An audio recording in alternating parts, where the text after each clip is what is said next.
Yeah, everyone, this is Thermite, and this is Weekly Shonen Jump for the week of May 16th, 2021.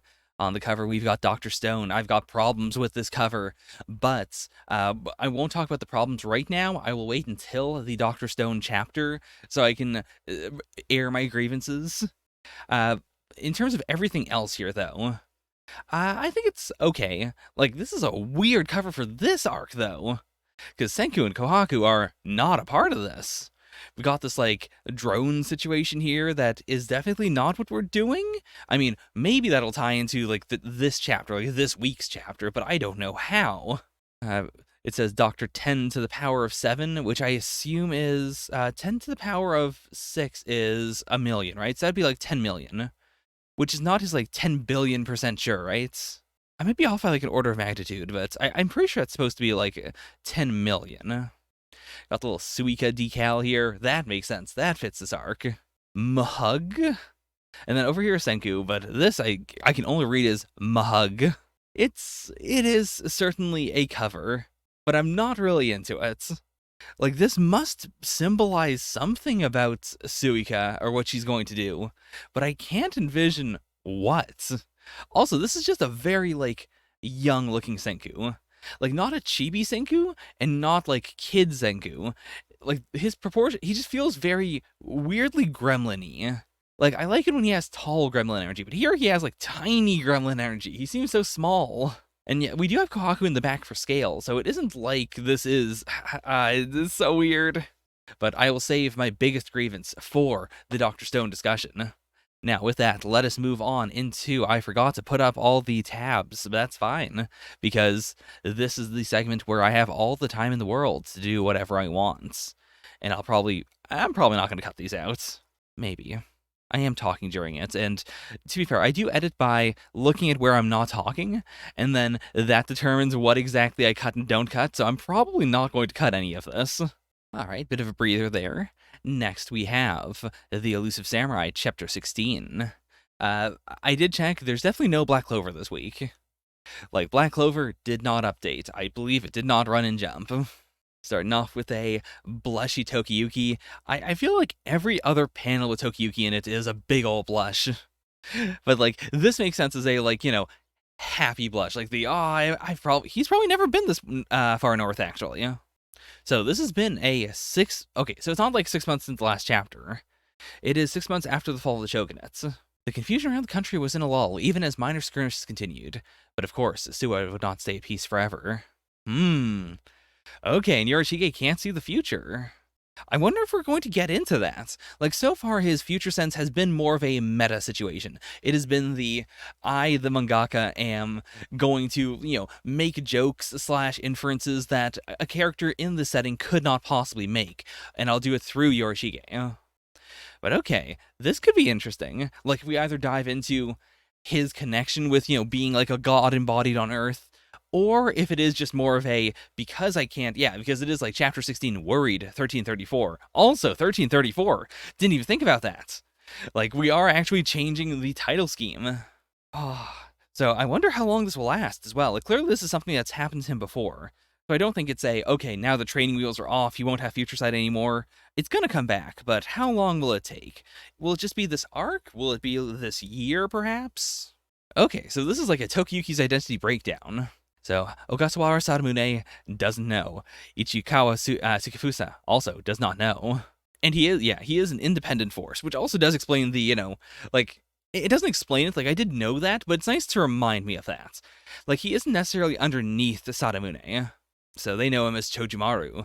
Meanwhile, Suwa Yorishige and the Elusive Warriors know him as Hojo Tokiyuki. This isn't as wild as I thought it was going to be, which makes sense considering there's not a whole lot of characters we know about yet. We still have to flesh out the Elusive Warriors. I know so little about them besides, you know, their gimmick. Like, if you showed them an apple, I could tell you how each of them would react to it. But I don't know anything about them as people.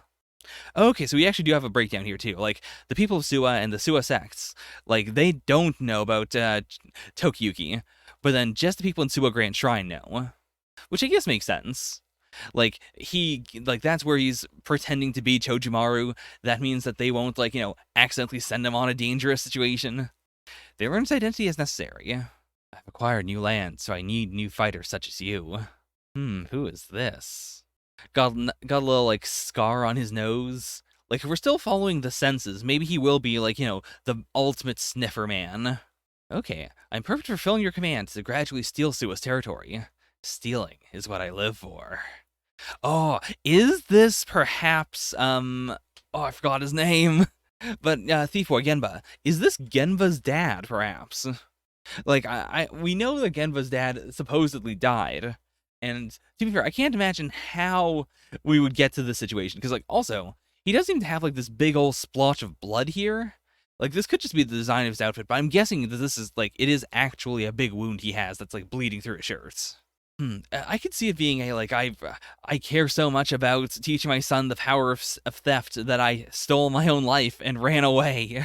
If I obey the warrior's code, I will not survive these violent times. So fair. Like, this does make sense. Because it's also not, like, it's not really him being proactive. It is him reacting to the heroes. And I'm not going to bash the heroes for, being sneaky because they're fighting at a massive disadvantage. But in doing so, in introducing the idea of, like, having thieves working for you and, sneaking into enemy territory, like, they have, like, introduced that to him as fair game.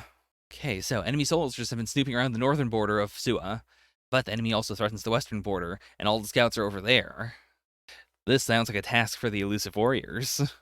So he probably just had the western territory before, and then the northern territory would have been Hojo territory, which also makes sense considering that, the Hojos and the Sua were, like, pretty tight.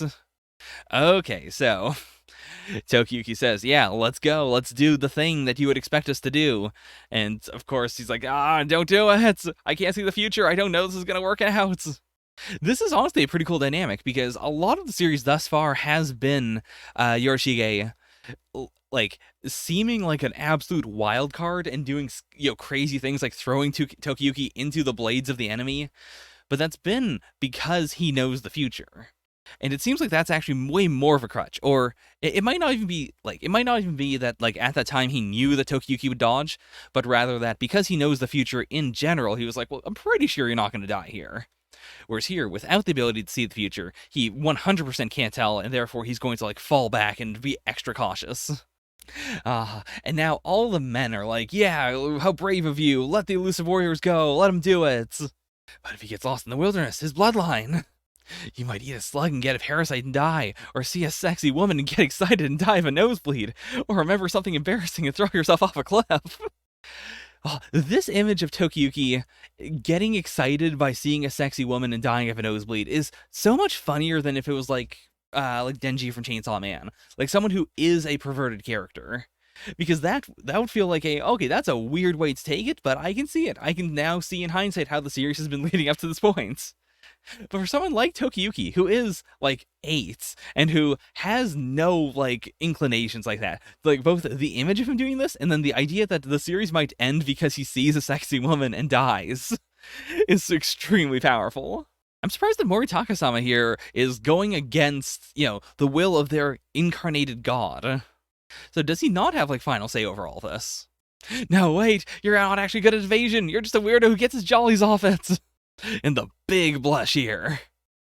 I mean, that has been the subtext of the series. Like, I haven't wanted to say it's that much because they hadn't actually set it up to this point, but it has been a very clear, like, like, we know absolutely it is text that Tokiyuki likes getting into dangerous situations.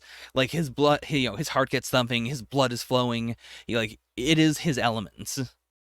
But phrasing it specifically as just, you're just a weirdo who gets his jollies off of it, is really interesting. Of course, again, but going for the big ol', yeah, let's get all the money.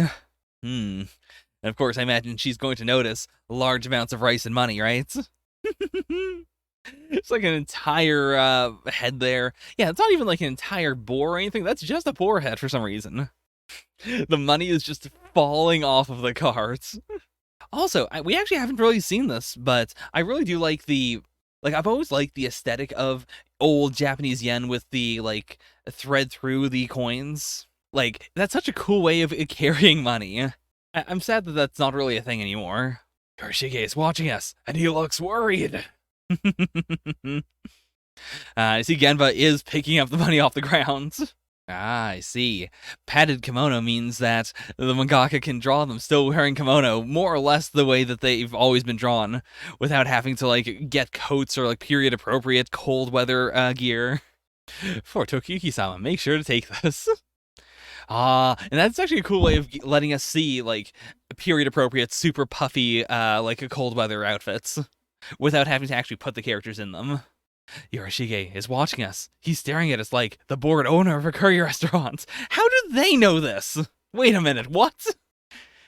Like, I get the joke of we are flipping the dynamic. Like, Yorishige is usually the one who makes the weird, like, timeline-breaking jokes for us, the audience.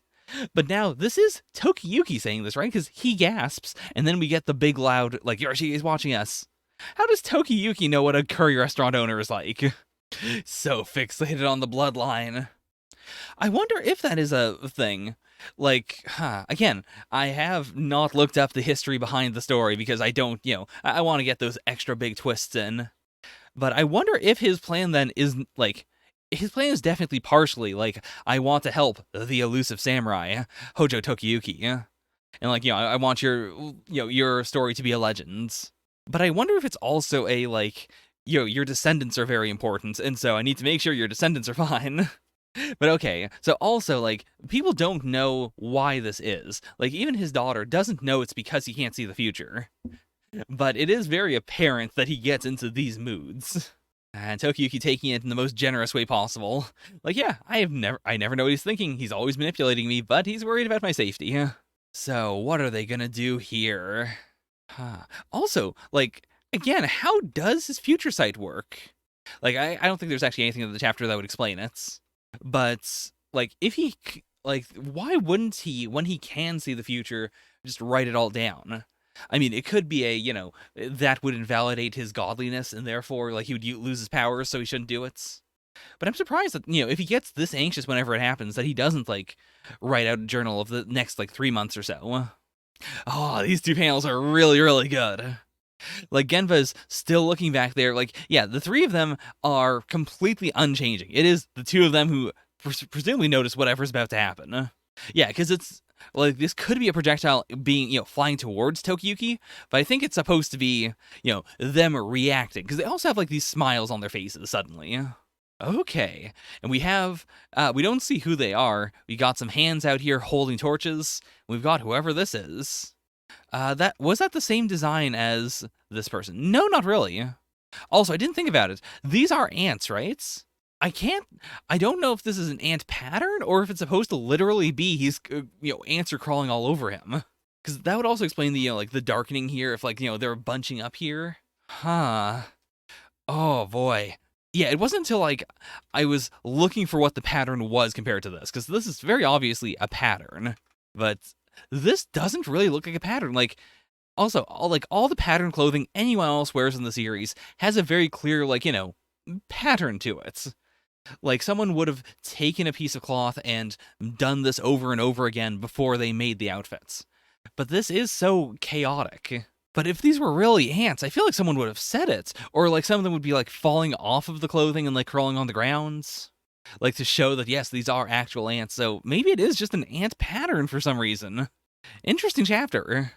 Like, for a pretty slow chapter. For a chapter that was mostly just Yorishige freaking out. Like, it was a good chapter. Because, again, that is a cool dynamic we've never really gotten before. And that does increase the danger of this arc. Like, there's no secret. I mean, he may have packed something secret in their, like, stuff that they might be able to use to get out of a tricky situation. But it won't be I foresaw this, and here's exactly what you need. It would have been just oh, we happen to have this because Yorishige snuck it into our kimonos. Oh, boy, also. Like, is he just twisting the blades around, or is he, like, spinning the handle in his fingers? Either way, this is not a crusty old middle-aged man like every other enemy, so I'm curious to see how this goes. Will he be converted? Is he just the first teenager enemy on the enemy side? Is he perhaps not even, like, maybe he's from this territory, because they went north. So maybe he's, like, resistance member? Like, not part of the Hojo clan, but just part of a different clan? Because, yeah, like the fact that we don't see anyone's bodies here, that it's just the hands, makes me feel like we're going to get a weird allegiance shift. Like he's on his own, or he's part of a faction we haven't seen before, something like that. Good chapter.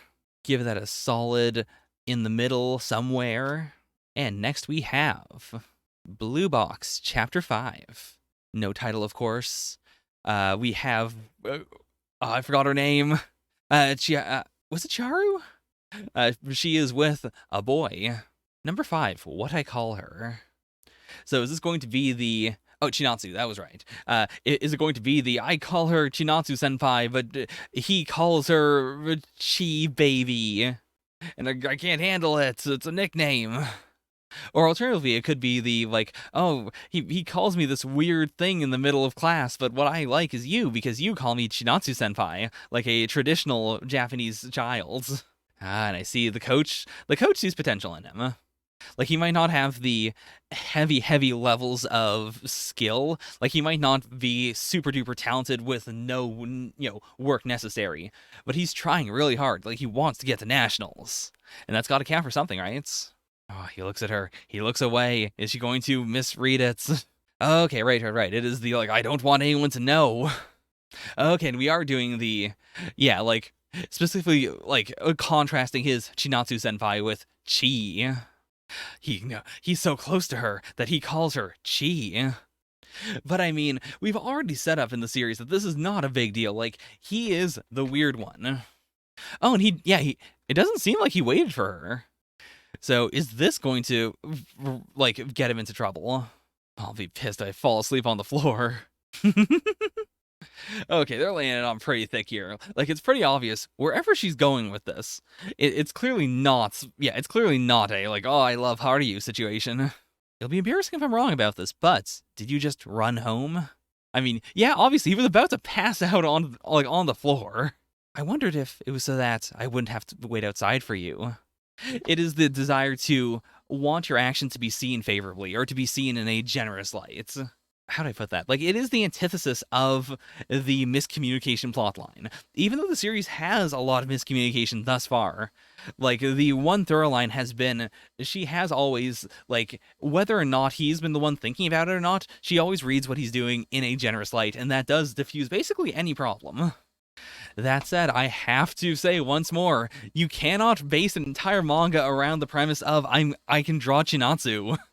Like, the climax of every chapter is her being drawn very well. Now, I'm actually extra curious about this, because he's denying it now, and, like, where do we go with that? Like, we have, like, if nothing else, series has set up that Chinatsu has interiority.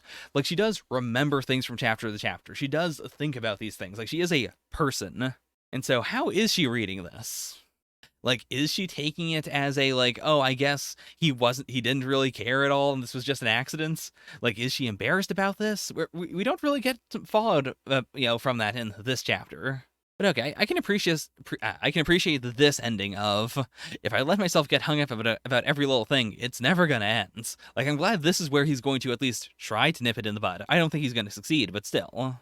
Blue Box gets a how do I say this in a way that's not bad? It's under Elusive Samurai, and I don't think anything's gonna go below it this week. This is a very chapter. Like, it's cute, but it's very, like, I'm really happy it isn't doing the stressful big drama thing that a lot of Jump series do. But at the same time, it doesn't really have more substance to it. I think it's cool. Like, if I were a Japanese high schooler, I think I'd enjoy it a lot as being the, like, super relatable series. But as a, like, adults in another country, it feels very trite. I can appreciate the emotional honesty of it. Like, I like it for that. But as, like, a manga, I definitely would not buy a volume of it. At least not right now. We'll see. Alright, next is the live stream. Every day I'm forgetting how I stream. Every day I don't remember how I stream. How does the button work? Can you hear my voice? Can you see the chat? No. Oh no. Homie interaction, always bad. Always terrifying. By the way, I will bring this up like when we get to Dr. Stone, I will bring up my big grievance about this. However, I will say, has anyone else noticed the thing that I would have the big grievance with this image? Oh my god, someone's actually looking at the list of things we do on the We Watch 100 Isekai podcast. Now, Zaku and I do not know whether Batum is an isekai or not. Do let us know. We can change it. Like, the way we've compiled this list is we've just gone to a bunch of lists of isekai, and we kind of just, like, toss them all into a document. And then every week we kind of just, like, pick one or two at random. We usually look at the dates. Like, we try to do a mix of, like, older series and newer series and, like, mid-2000s. Okay, so it's just on a deserted island. You know what? I'm just gonna message Zaku right now in the middle of this recording in order to say, chat says no to but that's with like one exclamation mark. Okay, he's been made aware. Chat says no to Batum. Which is, don't worry, we haven't actually recorded the episode yet. We have like a big ol' stack of things we're going to do next recording session. Or, like in the near future. And that was going to be one of the ones I was going to do. But now, thank you for helping us dodge bullets. I have to, every single week now, push him away from so many reverse isekai, where he gets the little glint in his eyes, and he's like, hey, this person came here from China, is this a reverse isekai? Can we do it on the podcast? I mean, keep in mind, we are only rating the first episodes, and then as we do end up, like, watching the more of some of them on our own time and talking about them as we continue this journey. But Smartphone Episode 1 is not awful, it is just extremely, extremely bland.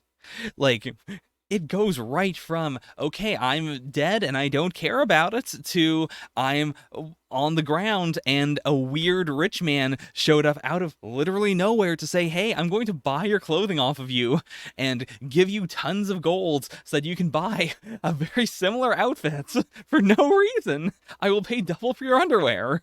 And then we switch right to, I guess I'm going to join the Adventurers Guilds in order to be an adventurer, because I can do that. And then we cut from there to, hey, I run the inn you're at. Have you do you know what desserts are? I don't have a good idea for desserts. Do you, traveler I have met for 5 hours, have a good idea for desserts? And the main character's like, no, I don't, because I'm a random person, but I have a smartphone, so I'm just going to invent ice cream in this new world. And they did. And then the episode ended. Oh, but it's not awful. I mean, it's no Gate. If we do anything that is genuinely worse than Gate, I am going to be so surprised. My brain is going to explode. Add this week's High School Family to the list. Okay, I'll see how I feel by the time we're done, me and Roboco. And we will see. I mean, the last time I read High School Family, it took like 30 seconds. So it's not that big of an ask. But conversely, I would have to read High School Family, Kazoku, how is it said? Kokosei Kazoku. I never remember the Kokosei parts. I always think it is Kaizoku Kazoku, or Pirate Family. Okay, I'm glad to know that you are not out for blood the way Omi is. But okay, enough of that. We'll come back around to this in a bit. I might just open it up in a new tab actually and slide that before Dr. Stone, just so I don't forget. Yeah, that's good. That's good. I mean, all I know about Modern Ayakashi Triangle is what I learned from me and Roboco, which was just that it is getting closer to Tolevru Darkness. And I don't fully understand what that would mean, but I kind of understand what that means in a vague sense. Okay, enough of that. Let's move on to something kind and wholesome and generous and good for the soul, by which I mean, of course, Nine Dragons Ball Parade, Chapter 13, Karmic Ties. So we have, of course, Taiga and the Sad Kid. Well, here we have Taiga and the Sad Kid's legs. Yo, Tsurugi, it's your lifelong rival, Taiga Torimoto. I'ma join this team too. So I guess we are, of course, there's no way we're not getting the response of, who? Nani? Yeah, of course. Classic. Torimoto, the guy with the legendary home run. Never heard of you. Seriously? Oh, he's a lefty. Cool. I mean, yeah, like having a lefty on the team would instantly make, like that's just good for strategy. But also, if he's got the drive, if he's a good player, if he is going to create sort of a competitive spirit here, like even if it's not really returns, like being fired up is genuinely an important thing for a baseball team. Like if you don't have someone on the team who is fired up, it's a problem. And I remember, like, I think I was listening to a podcast or something saying that quantitatively, you cannot, like, make up for not having any fired up team members by having a fired up coach. Because even if you respect the coach, you respect the coach the way you respect, like, a teacher or, like, a drill sergeant or something. It's completely different from respecting someone who is on your level. So if if you walk into Burger King and your high school coach is there and he's like, "Oh, I love ketchup. Give me 5 ketchups." You'd be like, "I don't care. Who are you? Why are you here?" But like if your best friend was like, "Dude, I love ketchup. You got to try this ketchup. Give me 5 ketchups." You'd be like, "Yeah, sure." A D&D game where the only one who cares is the DM is like I mean, to be fair, I feel like you could find a lot of DMs who would say they have DM'd games like that, but that's always like, is that really what it was, or are you just a bad DM? It's hard to tell sometimes. When you're not hitting homers, you're mostly striking out. So he is an all-or-nothing sort of batter. Okay, I see. So it's not even a, like, I've always been secretly chasing your shadow the way a lot of these rivalries work. It is the people keep on talking smack about me because this other guy is just a better all-rounder. And so they think that my accomplishments are, a weird... Yeah, like they are outliers. Like I've got those home runs, but everyone ignores them because my batting average is very bad. Tsubaki, what are you talking about? I mean, I do appreciate him for being the super egotistical gremlin, and also being, like, the team can insult him directly to his face, and he doesn't waver. Like, he knows that they are on his side. They've already cleared the hurdle of, saying, we're not going to abandon you. We are your friends. We care about you. We want you on the team no matter what. But, now that they've done that, now that they have his trust, they can now just straight up tell him, you're a weirdo and a creep and you're bad. And he does not take it personally. Even when he probably should. Maybe. Chat seems like it's getting very personal. Okay, please, tell me about Quiet Boy. I'm very curious. He's so small. He's like half the height. He is at belly button level. So small. The contrast in this duo is so good. As a kid, it really is just a Pokedex. Io Horiguchi, also from Oirani Junior High. In one game, he stole 3 bases. So, is this going to be a similar situation as a root flower boy whose name I don't remember, Normie Man? Like, it can't be exactly the same. It can't just be I thought everyone else wanted to recruit this guy, so I didn't want to be recruited. Maybe it is literally just I'm really good at baseball, but I don't want to play. Or something like that. Elite teams have lame social hierarchies. I don't want to be tormented to death by bullying and hazing. I mean, you know what? Fair. Okay, this is cool. Like having the not even like horrifying paranoia, but the very strong like personal paranoia. And that like Kokosei is so wholesome that I think they are the perfect fit for someone like this. Like, he can always be in the corner saying the worst case scenario, and everyone else has enough positive energy to, to compensate for that.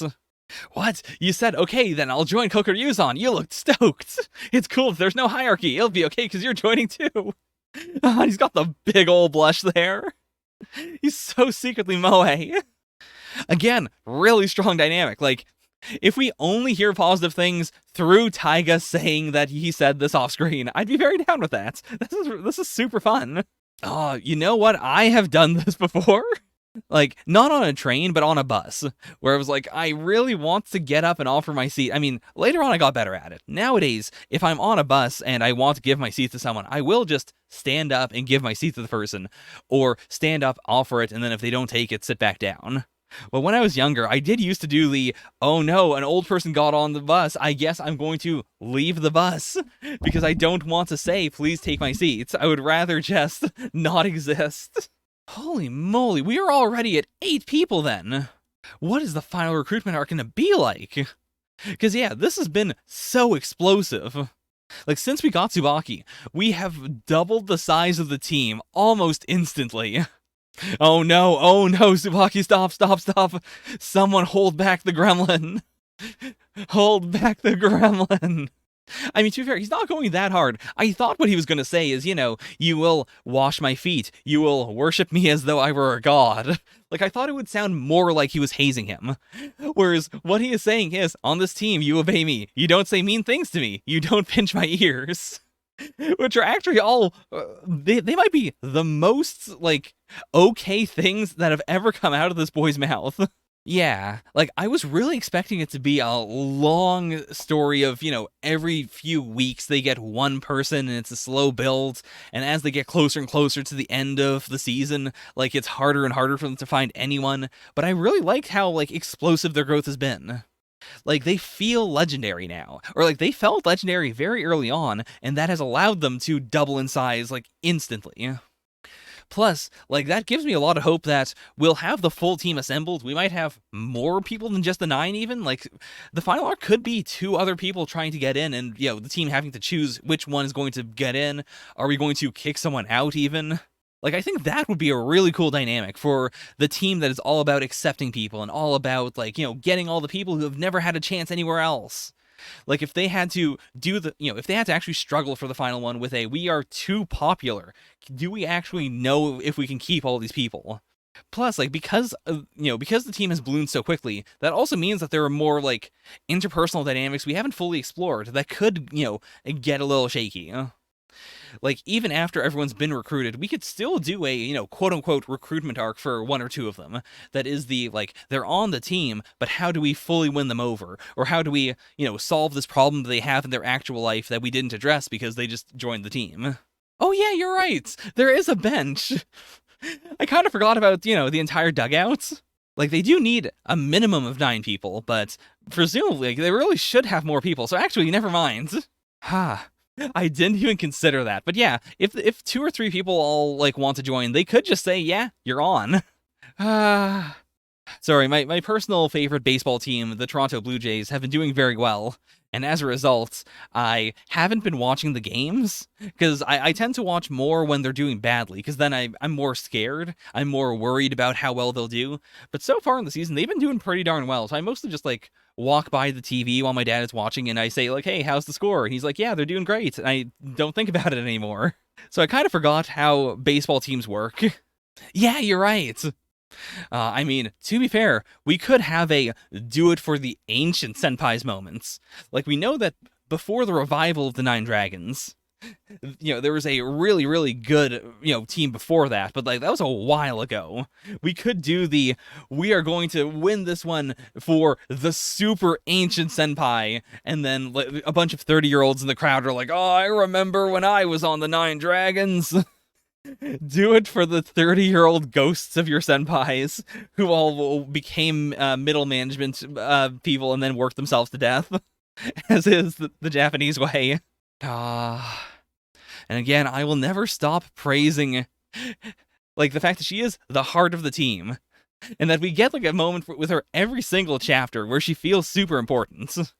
Okay, Io Horiguchi, stealthy infielder, good stealing bases, pessimistic and introverted, wary of team culture, fair. Okay, we got him. We got our second baseman. We got the outfielder. We need, I guess, like, a third baseman? I see they both they both share a single stat block. Or is this just Taiga's stat block? Ooh, and yeah, people are actually watching them training now. Here, they got some famous players. I hear the pitcher turned down Hakuo. Oh, I didn't even think about that. Like, from the very start, it has been the combo of, like, Azukita, who isn't that big, but who, like, he is, like, super smart. I imagine a lot of people who actually play against them would think of him as being super important. But then, for just the general public, the big person would be Ryudo. The person who got into Hakuo and then said, nah, I'm not going to Hakuo. I don't like it. I'm gonna go start another baseball team. Oh, you're right. I guess that means they both have very similar, like, strengths and weaknesses, though. Like, if it is basically the same, but just smaller. But I guess that would work. They are actually helping out at Toys Penguin. Cool. I really, like, yeah, cool. These are all the ships. And of course, we got Normie Boy in the back of being a normie, just standing there, just smiling blankly, staring ahead as if he is some sort of filler character. I'm so curious as to whether we are going to get the big twist of like, oh, he actually has a lot of depth, or if he will just be a character on the Nine Dragons who is as important as anyone else, but his thing is just he's not wacky. He's just a high schooler who likes to play baseball and is just generally kind of good at everything. Oh yeah, you're right. 1, 2, 3, 4, 5, 6, 7. Yeah. Yeah, you're right. There are 2 open spots, plus, like, people in the dugout if necessary. Okay, revive the 9 dragons, and even beating Hakuo. Cut to Hakuo, okay. How is Hakuo taking this? Like, this could be the traditional, you say the 9 dragons are coming back, well, it's time for us to dominate. Those absolute fools. Or it could be, like, they could actually be upset. They could be like, hey, the 9 dragons beat Hakuo 30 years ago. We have to live up to our 30-year-old senpai. And then we'll see the 30-year-old senpai, but these ones are much more angry and direct, and they're like, oh, we're gonna kill you if you don't beat Kokoryu-san. So this is Shiro. He's got the snake eyes. I sense powerful, smug, cold energy from this boy. I mean, it's pretty on the nose for him to have the Haku hat, and his name is Shiro. It's almost as if he is the pure white boy on the pure white team. So this, I guess, is Tiger Real Tiger. Oh, yeah, okay, that would make sense. I didn't even think about Taiga. Articles about every time we lost, the scores of each practice game we lost, and all the responses from every recruiter who turned us down. So, I see, this is the sentiment of Hakuo. They are not the kind of people who, take slights lying down. Which would also mean probably that, Ryudo might be in trouble on a personal level. Like, not just, leaving Hakuo, dropping them and going to join a different team was already a bit, that was a bit of, thumbing his nose at the strongest team in the game. But if they take, losses this personally, they might be really pissed at him. A man who can talk about his past defeats with a smile is no king. A beating 1 year ago, a humiliation 10 years ago, a failure 50 years ago. If you can look back on such things without seething inside, you may as well slit your own throat. And I guess, he says it so often that Shiro, finished the sentence himself. So this is Kiyoshi Shiratori. Yeah, this does give me big Asano vibes. That plus the fact that, they're very tech-based. Instead of having players that think about, the game dynamics, they just use, analysis and they use computers. I could definitely see, when we get one of the big fights against Hakuo, I could definitely see them, going out and losing and then coming back and they've got the big Asano, brainwashed look on them. Also, this look is really strong. It is the combo of, the scary old guy look, and also, he's got big, lion mane energy to him. As I'm sure you know, Hakuo has tasted humiliating defeats 3 times in the past. The name of the team responsible is Kokoryu-san High School. And now, once again, that school is on the rise. Okay, and yeah, so he's taken it personally that Ryudo said no. I'm guessing probably both. It is probably a cane sword. I don't think he's gonna kill anyone, but I feel like we're going to get a scene where he, pulls the blade from his cane, and he holds it against, maybe not someone's throat, but maybe against, a baseball bat or something. He's like, I swear to God, I'll kill you, Ryudo. I don't know, I keep on defaulting to, he's going to kill Ryudo. That is not the kind of series this has been up to this point. So what is he gonna do? Maybe Shiro's going to challenge them to a little mini-match or something?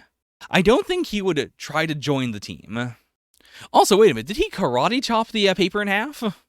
Because we do get the swoosh. I mean, maybe he grabbed a piece of glass out of midair and cut it, because it's definitely cut. It's not, ripped or anything. Yeah, Kiyoshi's got the big bird energy as well. He's got the big schnoz. He's got the big, the way he holds himself, he's got the big curve to his body that also feels very bird-like, in addition to being old man-like. Now, is this a situation where he's a super old dude who, keeps on marrying younger and younger women? Or, like, how in the world? I mean, it's possible he's not old. It's possible that Kyoshi Shiratori is 30 years old. This could be the culmination of what I was saying at the start of the arc, or at the start of the chapter. He could be 30. He could just be very, very stressed out. That is genuinely possible. I'm not sure if I don't think I can fully invest my hopes and dreams into that, though. I feel like that's a little too off the mark. But, fantastic chapter. Like, such an efficient chapter, too. We got two characters. We have characterization for both of them. I already like them both as individuals, as a pairing together, and, them amongst the Nine Dragons. And then on top of that, we are now lighting a fire. Like, now Hakuo is an actual scary, big problem.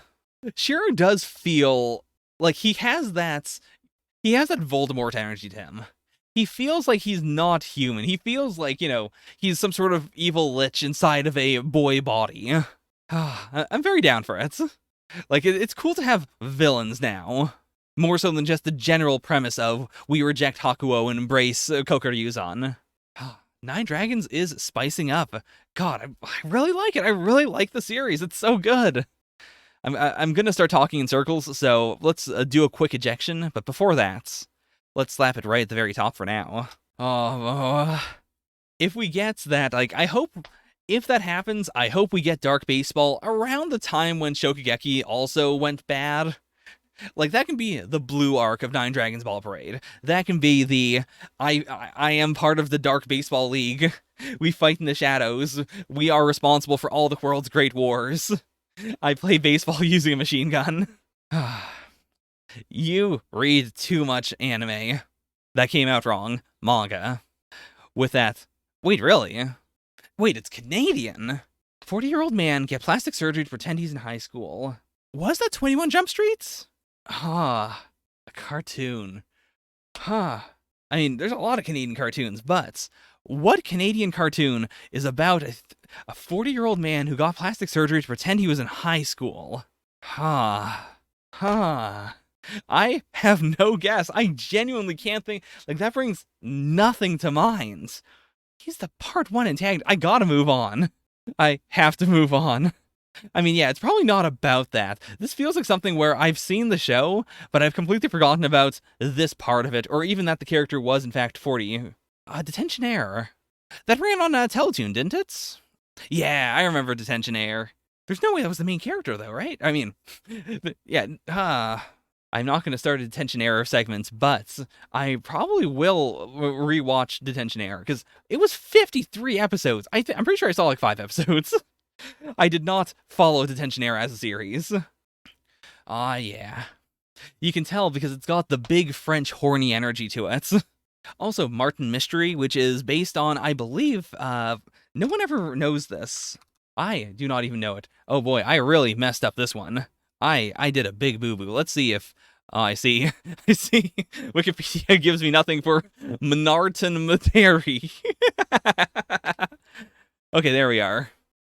Martin Mystery was made by Marathon Media Group, which is like, it's a French television production company, but they do a lot of stuff in Canada. Right. Oh, they coded with Image. This is, I believe, the same duo that ended up doing Totally Spies. And also some other stuff like Team Galaxy, The Amazing Spies, which is like, it is the sequel to Totally Spies, but it is like comic book based and it's full of kids. So people didn't like it because, it doesn't have a lot of the things that people like Totally Spies for. Java the Caveman. Yeah, Martin Mystery is really good. It is based on, of course, the Italian comic book Martin Mystère from 1982. Here, you can tell. I mean, the cartoon was very animated, but the original Martin Mystère is very bland looking. Like, he's just a blonde guy. Java looks about the same, to be fair. Like, it's hard to get away from he's a caveman. There's a lot. I mean, there's multiple TF episodes. There's a lot of hypnosis. There was an episode in, I believe, season 6, which was the reboot season of Totally Spies. Like, season 5 was, of course, the season where they pulled a Zordon-era Mighty Morphin Power Rangers and literally erased all the evil from the world. And then season 6, which came out in, I believe, 2012, was the season where they were like, well, we're going to acknowledge that the spies haven't been spying for a while, but we are not going to acknowledge how evil returned to existence. Some people are just going to be bad now again. The Dentist episode was good. Anyways, in season 6, there's an episode where I believe Alex just, like, gets changed. Like, there's multiple episodes where Alex gets changed into some sort of animal person. There's, like, 2 where she becomes a cat girl. But I believe the season 6 one is the one where she's very happy about it, and she likes it, and the spies have to force her to become human again. And I remember being very outraged by that. Because it was like, there's no downside to this. She can just be cat. It's fine. One of my favorites is, of course, the one where they just ripped off the Superman, the second movie, and had a giant airliner that flew around the world backwards in order to reverse time, and then they never fixed it. Miraculous Ladybug is also French. Man, Miraculous, what is it called again? The Adventures of Ladybug and Chat Noir? Man, there's so many good Canadian cartoons. Total Drama Island, you got 16. I remember really liking 16 as a kid. In hindsight, it wasn't that great, but it was, it was a slice of life. Dragon Hunters. Okay. I will timestamp this as Canadian cartoon tangent time. And speaking of Canadian cartoons, we are going to slide right along to Sakamoto Days, Chapter 23. Asakura and Shin. Asakura and Shin. Nailed it. Sakamoto Days does, like, I said it as a joke, but I could definitely see, like, a Canadian cartoon with the premise of Sakamoto Days. It has that weird incongruous energy.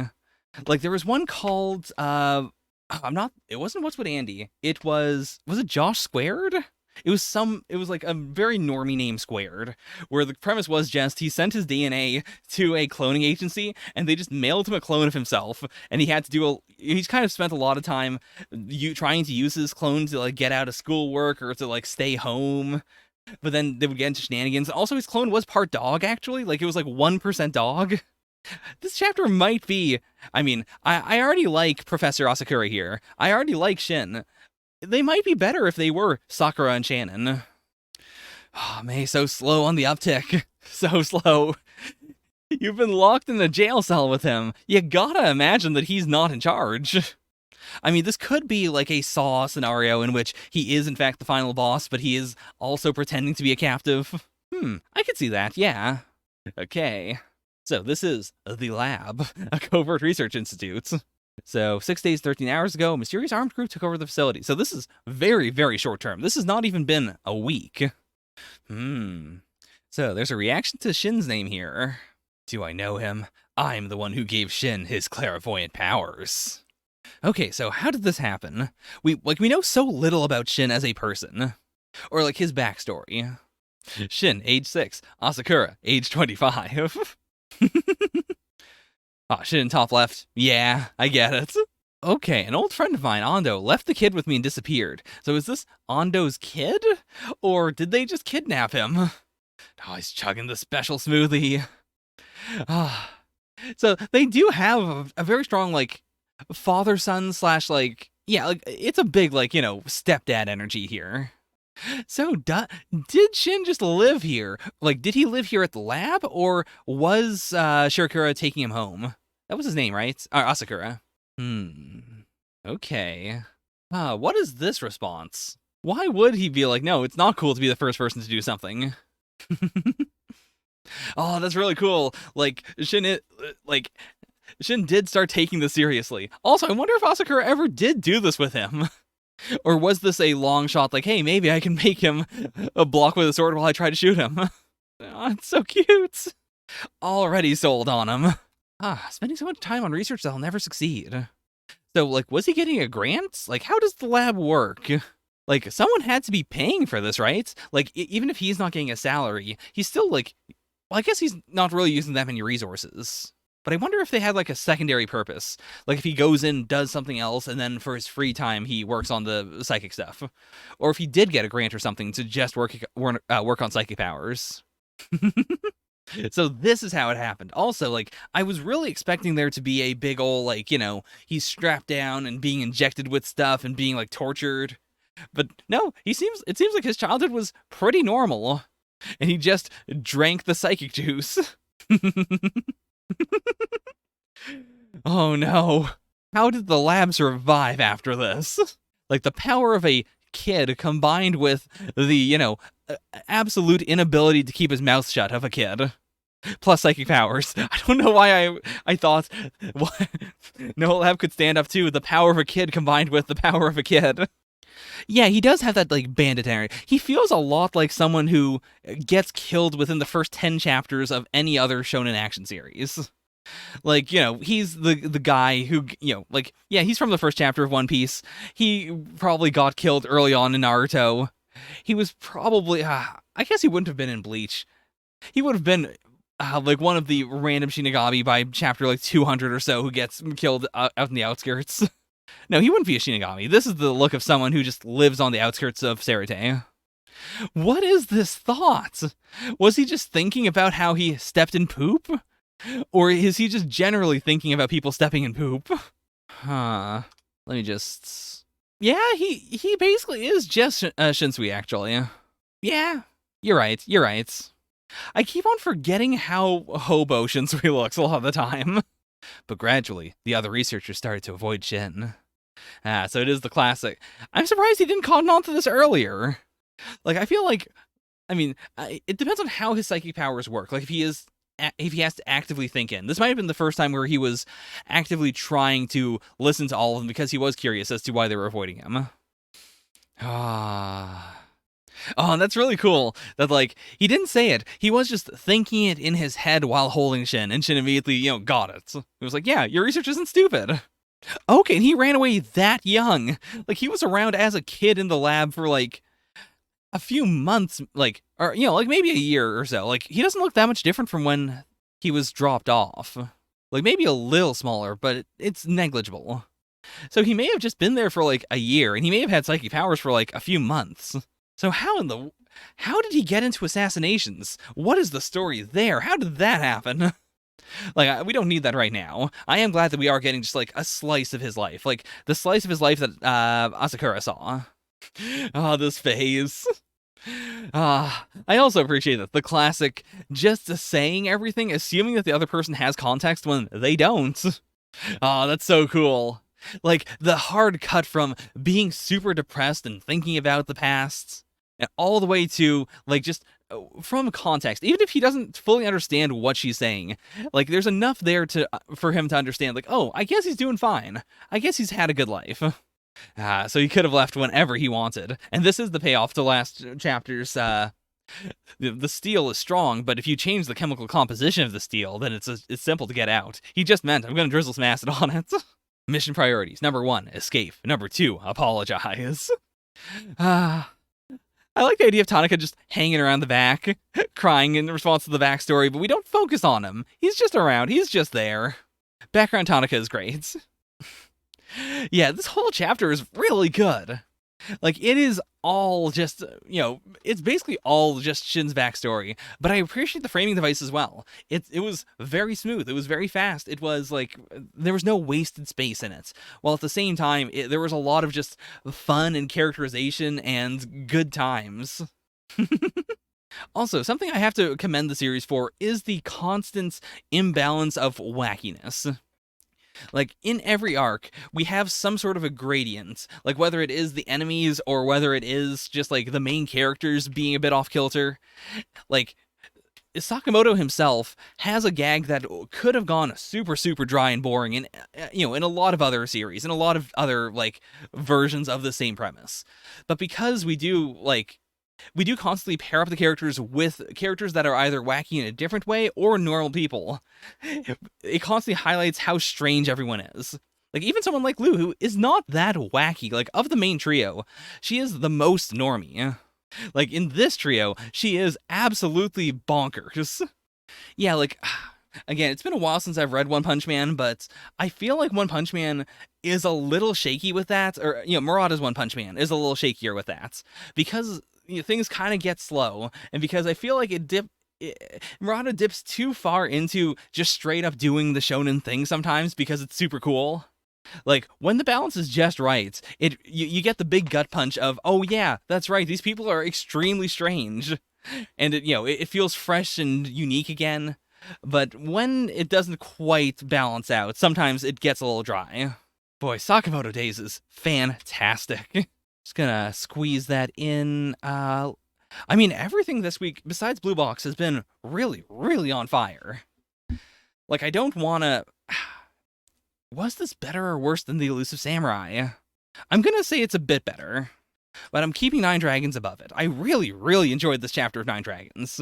One's One Punch Man, I think, is way more consistent in terms of, like, being able to balance out the super wacky with the, we're going to treat this a little seriously, and then we're going to do the big flip of, okay, you didn't think about how this was strange in this regard, or you didn't expect us to really delve into this character actually being a bit serious, and then we're going to twist it again. Like, I feel like his balance is a lot better. The main problem is just he's not making chapters.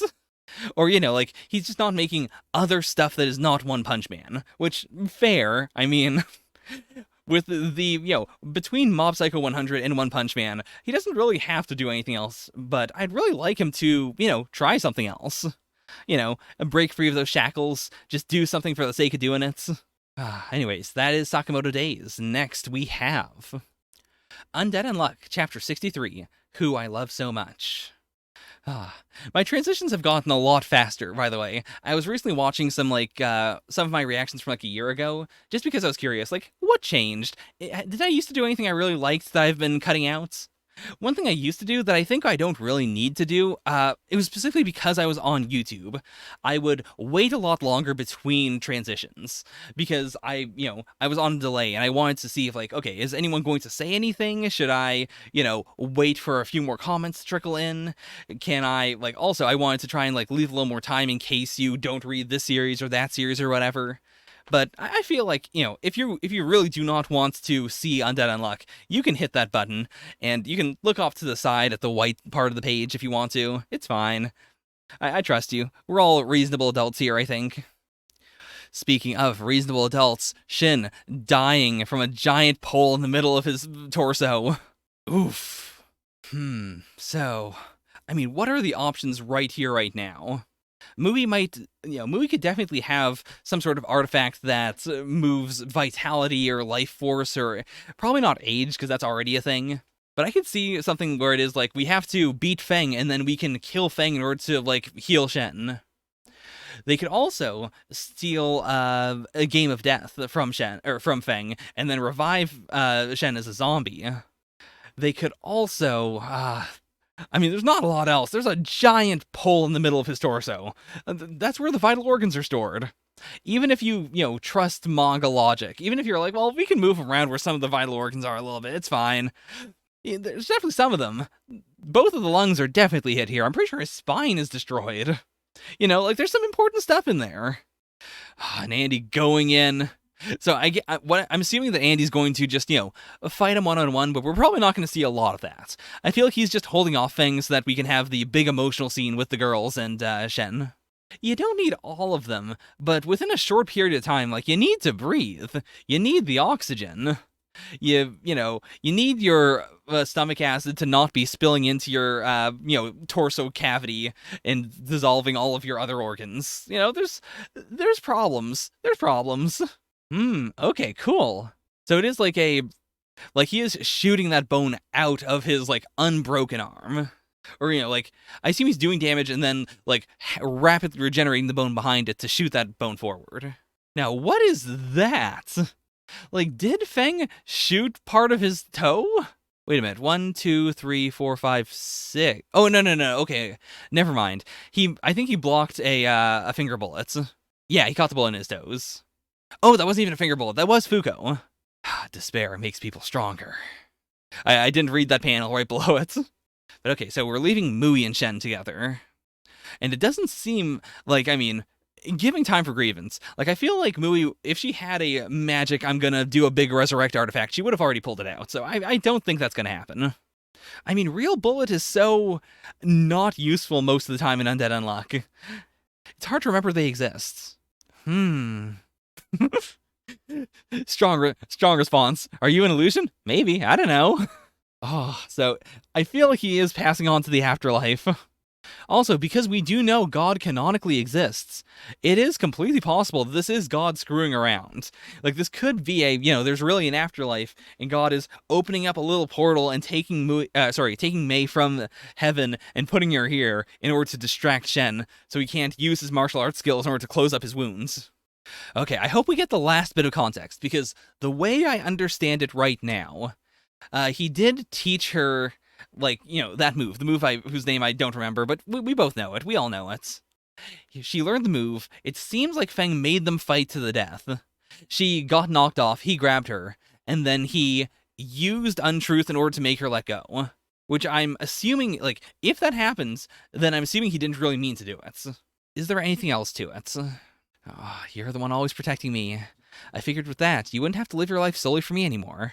But, well, I had more talent than I thought. Okay, so yeah, like, I would not say at all that this is Shen's fault then. Like, he just made them fight, but that is fundamentally Feng's fault. Like, that's him. That's all on him.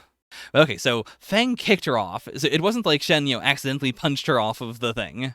Then Shen grabbed him, and then that moment was when you became a negator.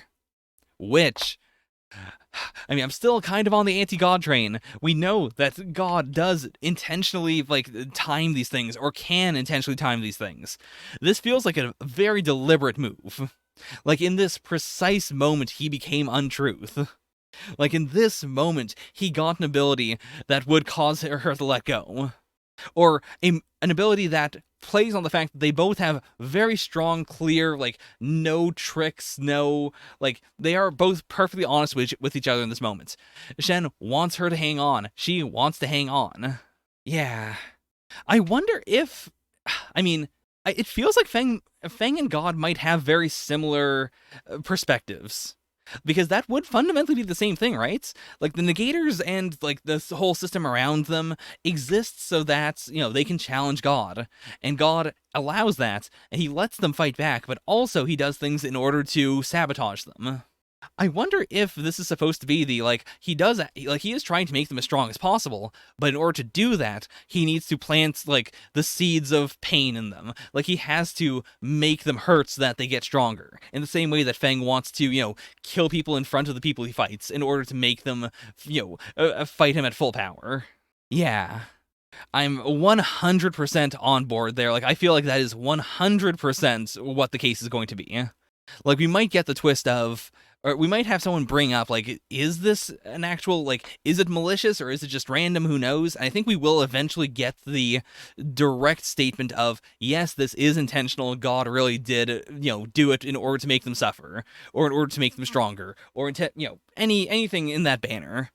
Anything Feng-like. Mei saying, nope, you're not coming. Don't come to heaven. You're not coming.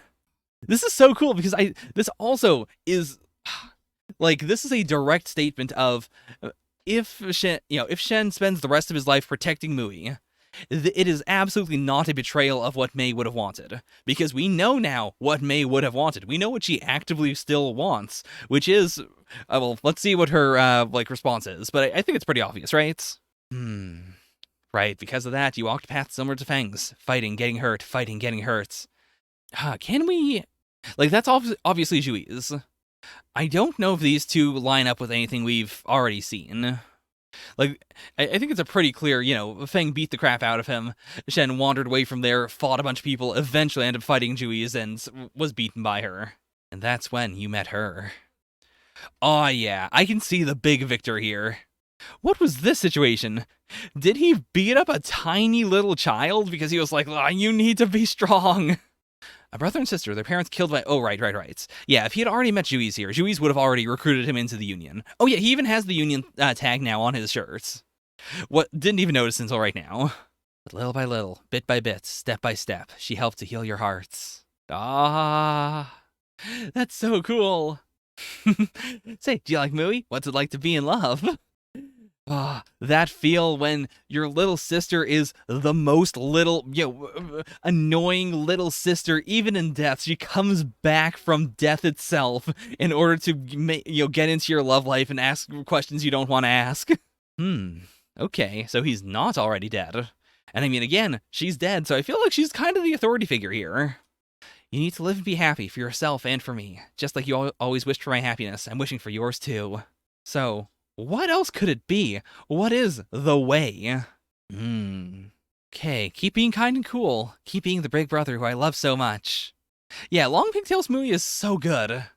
And again, I can't get over the parallel of Mei and Mui here as a straight, like, it's so perfect. Okay, he's back, but he's also been donutted. Like, it's a big ass hole. We know it goes all the way to the other side. What does he do in this situation? Mui, could you be a deer and kill me, please? Okay, so, what is the plan here? I mean, like, the immediate, obvious response would be, maybe he is just ignoring what his sister said, and he's like, you know what, never mind, I am going to die. Mui, kill me real fast. I'm gonna go just join my sister. But I don't think that's the case. I wonder, like, yeah, the next option would be, like, can untruth create information? Like, is it possible that, he gives her a knife and says, all right, kill me, and even though she doesn't know how to save him, by the power of untruth, she saves him, like she performs surgery. I mean, that's a bit of a stretch. How do you perform surgery on this? This is a hole. Like, the classic thing they always say in med school is, like, a doctor does not heal people. A doctor hurts people. Like, a doctor cuts and destroys and does damage. The person you are operating on is the person who heals themselves. Like, even if you make stitches, what you are doing is slightly damaging the flesh and then pulling it together in a way that, it would not usually be pulled together. But fundamentally, it is the human body that fixes itself. I see they could do the, what was the JoJo, stick my arms through the hole and then shoot it out? This seems like a nightmare. Yeah, Wamu. This seems like a nightmare move. What else is possible here, though? Because, yeah, untruth only works on other people. I was thinking maybe she could, like, hold up a mirror and he could use untruth on himself to say, I'm going to die, and instead he would live. But there's no way. Like, yeah, that's not how it works. Because also, like, untruth makes you do the opposite of what you want to do, and Mui would want him to not die. So I feel like if he used untruth on her, she would actually kill him, right? What possible twist could we have here? I feel like it's gotta be an artifact. I feel like this has to be I have the big roulettes, and if you spin the roulettes, then it has a 1% chance of fully resurrecting me. But if I hit, in all of the 99 other slots, I will explode. And therefore, I need you to try and kill me, and because I'm using untruth, you will actually save me. I don't fully believe that. There's no way. There's no way that in this moment we would have it be an artifact. I was thinking about it as a genuine possibility, but no, that's bad writing. But yeah, I feel like a lot of the, like, negator abilities blend in, like, they have the potential to enter some level of causality, or some level of, like, bending the laws of reality. I mean, there's also the big wild card of... Shen has a genius idea to save himself, and he uses untruth on Mui in a really cool, inventive way, and then suddenly Mui awakens as the I set you on fire negator. New negator ability just dropped. Okay, I'm getting the memes out of my system. But maybe. Yeah, the closest thing I can get to that makes actual sense would be... she bottles up her courage and she's like, all right, I swear I will legitimately kill you. Here we go. I'm gonna kill you. I'm actually killing you now. And then he uses untruth in order to cause her to save him somehow. That's all I can think of. I mean, they're on, are they on Summer? Are they physically on Summer, or were they on something else? Yeah, they're on Summer. They could, there's a lot of armor here. But I wonder if they could, like, transplant Shen into Summer? Like, could they, like, hook his head up into Summer's nervous system? And then keep the Uma alive for a bit, so that, like, he's being kept on Uma life supports. And then they would kill the Uma along with him, but at that point they would already have, like, a spare body, maybe? Like, they don't have much else with them. Like, they're not going to... Yeah, like, a transplant might be possible, but they can't do Mui because her body's not, like, I don't know if her body can withstand that. they might be able to do it on Andy. Like, Andy, heals super fast, but maybe he could, like, hold back his healing long enough for them to graft Shen onto his body. Actually, I mean, how do you know? I was thinking for a second, could they just do a transplant? Like, could they just cut out some of Andy's flesh and transplant it? But that would work for like an arm. I could see them transplanting one of Andy's arms onto him. I don't think you can transplant a hole. Like just a negligible hole. I am completely down for Andy as gold experience. I would be fine if we get an arc where half of the Union is just horrible mishmashes of themselves and Andy parts. Okay, I feel like I've only made one joking guess. Everything else, as wacky as it is, has been a genuine guess. And even in the realms of wackiness, I don't know what in the world they could possibly do. What else could it possibly be? Because I feel like also they should refute Fang's statement of despair makes people stronger. Which makes sense with the, we're working together. We are stronger together than we would be if we were fighting or if we were avenging one another. Okay, I think I gotta drop, not the series, but my wild predictions as to how this is gonna work. What could this be? Within the constraints of what we have seen, I am absolutely at a loss. If next week they do the big reveal and they're like, all right, this is how you do it, and then I say, oh yeah, I completely thought about that. It was so obvious I didn't even say it. Call me out. I'm a liar. I am absolutely full of BS. There's no way. I have no idea. I felt like I had to clarify because I have been dropping a lot of series as of late and been like, I don't want to scare you guys. I'm not going to just drop things randomly because they're too good. Okay, so that is Undead Unluck. Oh no, that was the Girl Living Alone renewal version, which I'm also reading, not as a reaction, just on the side. I've heard good things about it. I have not yet ascended to that level of absolute chaos energy. Anyways, I know you love to hear it. You might be getting a bit bored of it, but how can you not expect it? Undead Unluck at the very top, as always, forever. It's just so consistently good. Okay, now before we move on to Dr. Stone, I would like to present you with the cover page of Jump this week. The cover of Jump, some might say. I have a problem with it. The problem is, you might not be able to see this legitimately, on my screen because I know the quality gets lowered, but I'll zoom into 200%. Now, I think the easiest place to see this would be right here. Can you tell that there's something over Senku's leg here? So it's a little lighter than you would expect. And then over here, it's also a bit lighter. And if you really focus on it, I'm probably going to take this image and put it in the description down below if you're watching this on YouTube, because my thumbnail is definitely not going to be high enough quality for you to understand what is happening here. Yeah, there is a Shonen Jump watermark on it, which, as far as I can tell, has not been on any of the other banners. And why did they watermark it? Because also, this is not the logo for Shonen Jump. This is not the Japanese logo. This is also not the American logo. If I go to viz.com/Shonen Jump, this is the official current logo for Shonen Jump in, the English Shonen Jump. That is not this font. This is the font they were using before. They might actually still be using it on the blog, actually. Let me go to the blog for, last week's. Maybe not. But yeah, it is the, not this font. It is the slimmed down Shonen Jump that they used to use, on the magazine version. That is the thing that I am upset about.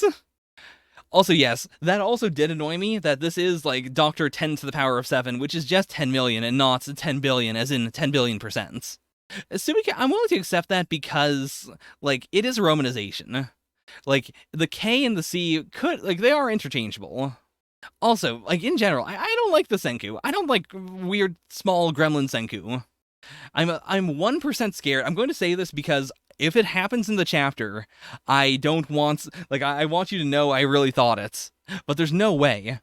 I was wondering, is this Suika? Could this be in the chapter? We do the time skip that a lot of people have been predicting we're going to do. And in the time between, like, current Suika and when she manages to break everyone out of stone, she has aged up to the point where she looks like Senku, and she has styled herself to look like Senku. Because, like, no one would have the cracks. Like, these would have to be painted on Senku either way. Like, it's possible, and that would explain the small. That would explain why we're getting it here, because this chapter presumably is not going to have Senku in it. Like, maybe if this is the chapter where they start breaking people out of stone, but this is not the color page I would use for the current Dr. Suika arc. Like, there's a little bit of Suika praise here and over here, but it would make more sense if this is Suika, and this is Kohaku, who we know canonically is in love with Suika. Just think about it. Okay, I'm not going to linger on it too much. We will see whether I am right or wrong with the chapter itself. Yeah, okay. So I will move on to... Oh boy, I can already see this color page. Dr. Suika, chapter 196. My favorite Dr. Stone character, Suivig. This is so good. Suika's gonna do her best, just like Senku always has. Bites her thumb, writes down equals MC square badly. Like, this is so perfect. Like, the fact that the E is just sort of like a flipped M, sort of. Like, the fact that, she didn't do it with straight angles. They are all very curved, and they're a little blotchier, and, like, the 2 is bleeding into the C. It is perfect. It is the perfect, like, I'm doing this not because... Like, for the reason Senku did. Not because Senku remembered equals MC squared and realized that is the reason I broke out of stone. It is because, you cannot, like, you can create energy from physical things. Therefore, if I could think while I was in stone, that energy must have been coming from my stone body. Instead, Suika is doing this because this is just the cool symbol that's on Senku. I will also say, if we get older Suika, whether or not she ends up looking like Senku, I'm scared. I'm a little scared because, Boichi. Boichi has been calmer about Suika because Suika is tiny, and that is something that you can't just say that's a given for manga. So, like, I'm really worried. I'm really worried we're getting the big Usagi drop. Plus, in every arc, we do get, like, a female character who joins the Kingdom of Science, and they're not a harem. Like, Senku does not have a harem. I'm really happy about that, but we do consistently keep on acquiring single female characters. And I'm concerned that the end of this arc might be older Suika joining the Senku harem, quote unquote. The, fandom perceived harem, which I would not want. I mean, that's our thing, but during the end of the big ol' war with the Americans, we did establish that Suika does not need the watermelon in order to enter Suika mode. Like, she can just do a Sonic Spin Dash. And I feel like we set that up with tiny kid Suika, so that when she becomes an adult, we don't have to, like, find a giant watermelon for her. Like, I think we're going to just see her as an adult, just curl up into a ball and spin dash. Kohaku's gotten pretty close, but no cigar. It has not happened. Okay, Dr. Stone's Z equals 196. Scientist all alone. Which I believe is a parallel to... Oh, what was it? Was it just Senku all alone? Like, there was a very early chapter that was, like, yeah, very much this. And this is a big ol' Senku image, actually. It's also, like, a very masculine Senku image. Like, part of the reason I was basing my theory on the cover of Jump was that it seemed like a very small, like, chibi-ish Senku, but this feels like more of a Chapter 1-ish Senku, like, not Chapter 1 Senku. Chapter 1 Senku was scary. Chapter 1 Senku was very big and strong and weird. This is more of a, like, when we do see Senku without a shirt, he looks kind of like this. Like, he's got the big defined Boichi muscles, but, like, not as much as most other characters. Okay, revival fluid recipe. And that's right, she did learn how to read during the, I keep on calling it the War Chronicle. That's not what it was, like the building of the Perseus. But still, reading and understanding are different things. Senku, why did you write it like this? You could have dumbed it down a bit. Okay, there are 3 different ways to make it, but... Scrunchy face. No, not option 3. Can't be that one. Besides, it says option 3 takes a long time. So, obvious setup. She's gonna try option 1. She's gonna try option 2. Neither of those are gonna work. Then she has to take the long way around. So obvious. But what is the scrunchy face here? Like, what is this response? Because she's sweating, she's worried. Like, what could create this? Like, it can't be a, like, I would be embarrassed. I mean, I guess it could be. Like, I was gonna say, she can't be embarrassed because she's alone, but I mean, a human being can be perfectly embarrassed by themselves. Plus, like, she is, like, thinking about the statues as if they are still, like, they are conscious, but she's trying to humanize them a little more so she doesn't go completely insane. So I feel like she probably shouldn't, but what could this be? What is this gonna be? Okay, the directions don't make any sense, but Suika's just gotta follow them. It's gonna work. Oh, tiny little Sulfurina, tiny little Tiki, tiny little gonna try and kill Suika. Oh, so small. I also, like, part of the reason why I'm so set on the idea of Suika, like, becoming an adult is because, like, with the first major Suika chapter, we got so much of her. It really felt like a love letter to her character. So if they do shake things up, I'll be fine. Like, we're getting the big overload of, like, this is what the Suika we love is. So if she does go insane or she becomes an adult or whatever it is, like, I think it'll be okay. Okay, we got the big ol' lump of shonen humor right here. Material poo. Huh. Well, actually, I guess this must be the, like, I wouldn't know the exact process, but yeah, like, in the caves, the reason why Senku was able to break out originally was partially because he kept on thinking, but also, he had, like, the bat guano, like, constantly dripping on him, and that became acidic. So I wonder if, is this all going to be Suika's poo? Because that would make sense as a big ol', like, I'm not doing this. I'm not gonna cover my friends in my own poop for years. I've read a lot of manga. This might be one of the only times I have seen how the shonen manga poop is made. Like, I feel like I've definitely seen the, it just kind of comes out like that. Like, this exact design, but kind of just, like, falls out sideways. I rarely see the big ol' swirly. But okay.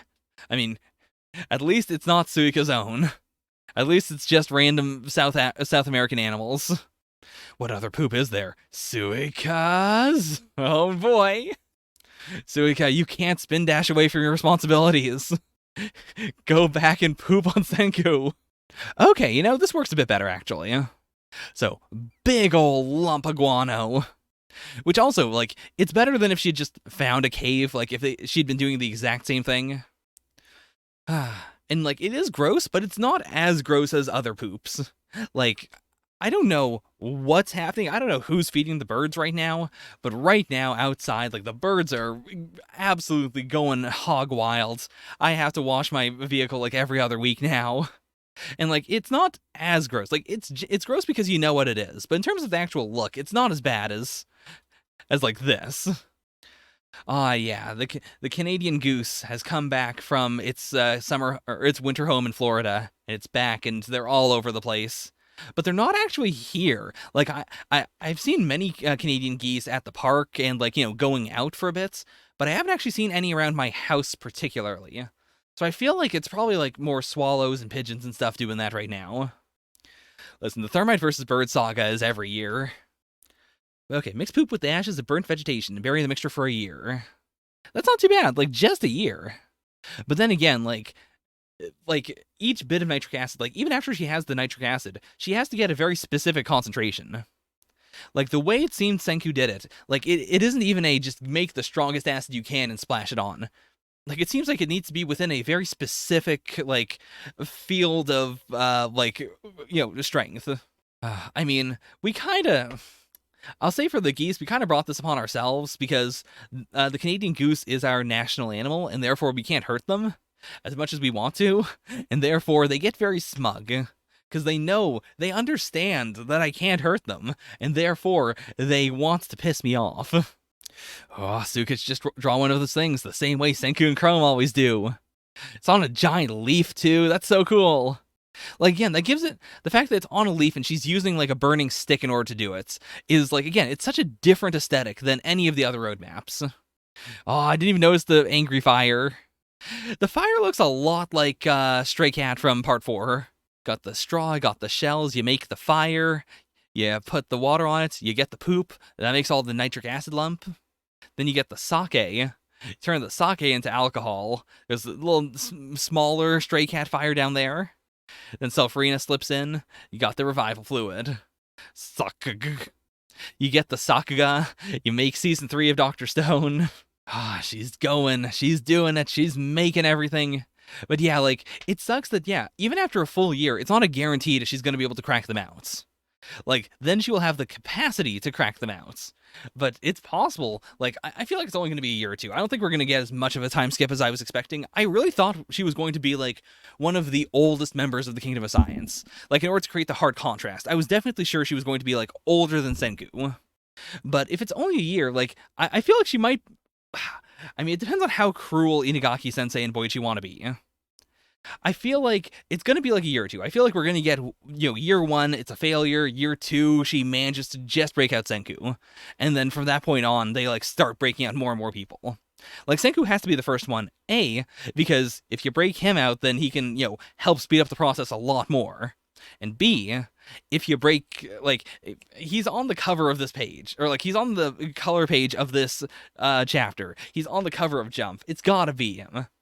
There's the 1% chance that is in fact Suika who has gone Senku crazy. But 99%, almost completely guaranteed, breaking out Senku. Just have to keep testing, even if a whole year of work ends in failure.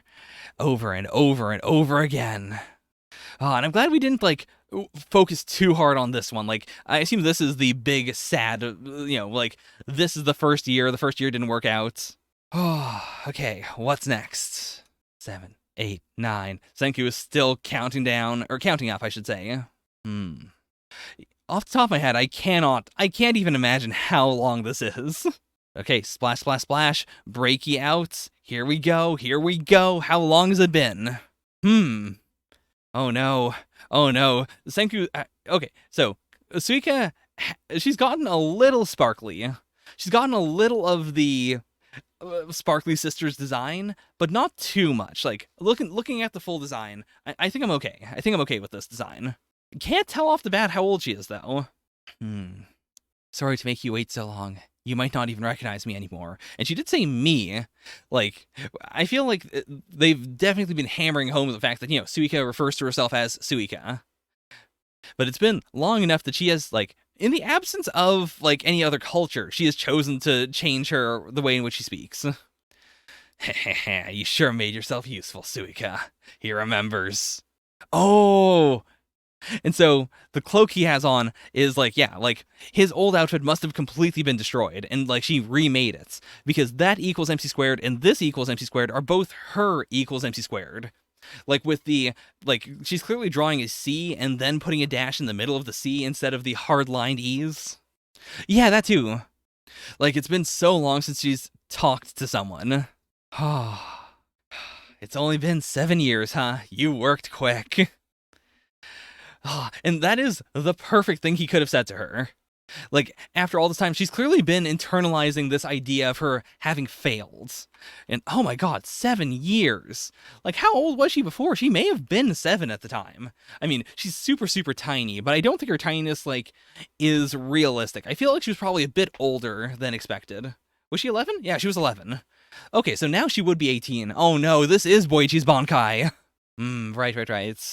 Yeah, I forgot about that. Like, in terms of chronological age. Right, and Senku would also be, like, he would have started counting from when they all got to turn to stone. Okay. I'm happy if she's 15, because again, I feel like Boichi is going to keep away his Bankai if that's the case. I feel like this is okay. I feel like this is going to be safe. Like, these poses are, like, you could read them as being a little much, but I don't think so. I feel like this is just the way Boichi draws. Maybe. I mean, yeah. With Senku, because we know he's thinking the entire time, like, his, like, the chronological age is also kind of his mental age, in a way. Like, I would say most of the people who turn to stone are not actually thousands of years old mentally, whereas Senku was clearly thinking the whole time. Like, even what he was thinking wasn't that much. Like, he did teach himself how to count and also have other thoughts simultaneously. So he was having other thoughts. Like, he has been thinking for thousands of years. Like, Senku old, Senku ancient, Senku crusty AF. Oh, I didn't even think about that. Oh boy, what did they... I sure hope they had, like, like puberty talks prior to all of this. Like, god damn, I can't imagine how traumatized she's going to be going forward. Like, I think she's going to adjust, but I feel like we have to have a adjustment period in which, like, she's a little weird, and Senku has to, be very calm with her, and when they break other people out, they have to make clear, like, yeah, be nice to Suika. Suika's spent not 7 years, but, like, a couple of years completely by herself trying to do this. Yeah, and these are, like, some of the formative years of her life that she spent completely alone in South America with nothing but essentially the corpses of all of her friends around her at all times. Yeah, I'm hoping for the best for her, but I am also hoping that Inagaki, keeps that in mind. I hope that she doesn't just rubber band back to just being a completely well-adjusted adult. Yeah, I wouldn't trust the wiki. Like, if we get a, text box or something saying how old she is. Because again, no one, as much as I do think Senku's age should be, considered to be, a couple thousand years old, at the same time, he was stuck by himself all that time, and it seems like, being in stone does, it does dampen down the effects that may occur on your sanity. Like, it seems like, there are some, anti-going mad as you're alone for thousands of years things in place with the stoning. So I'm willing to say he's, I'm willing to say he's, 19 or whatever.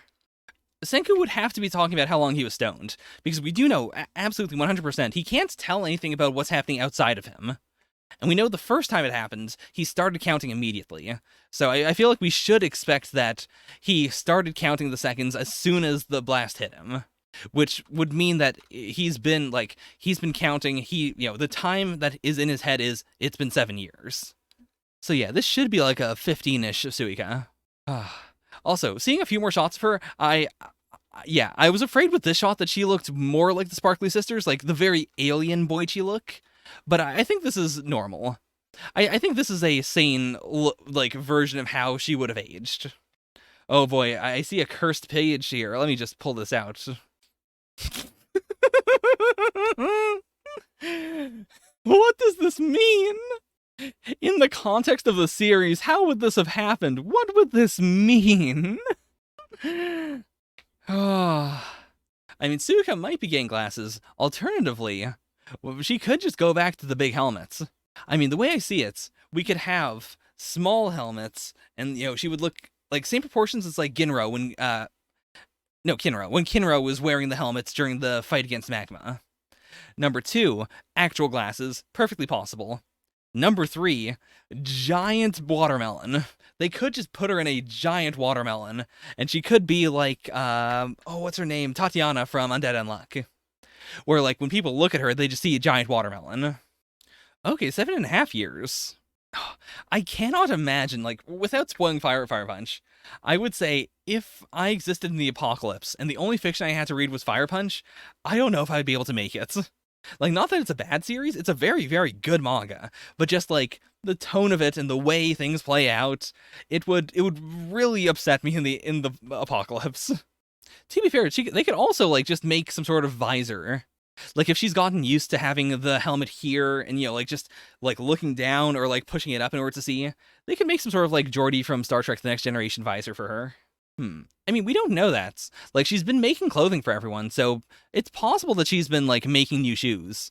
Or she could have just, stolen the shoes off of someone else. Ooh, hit me with that fan arts.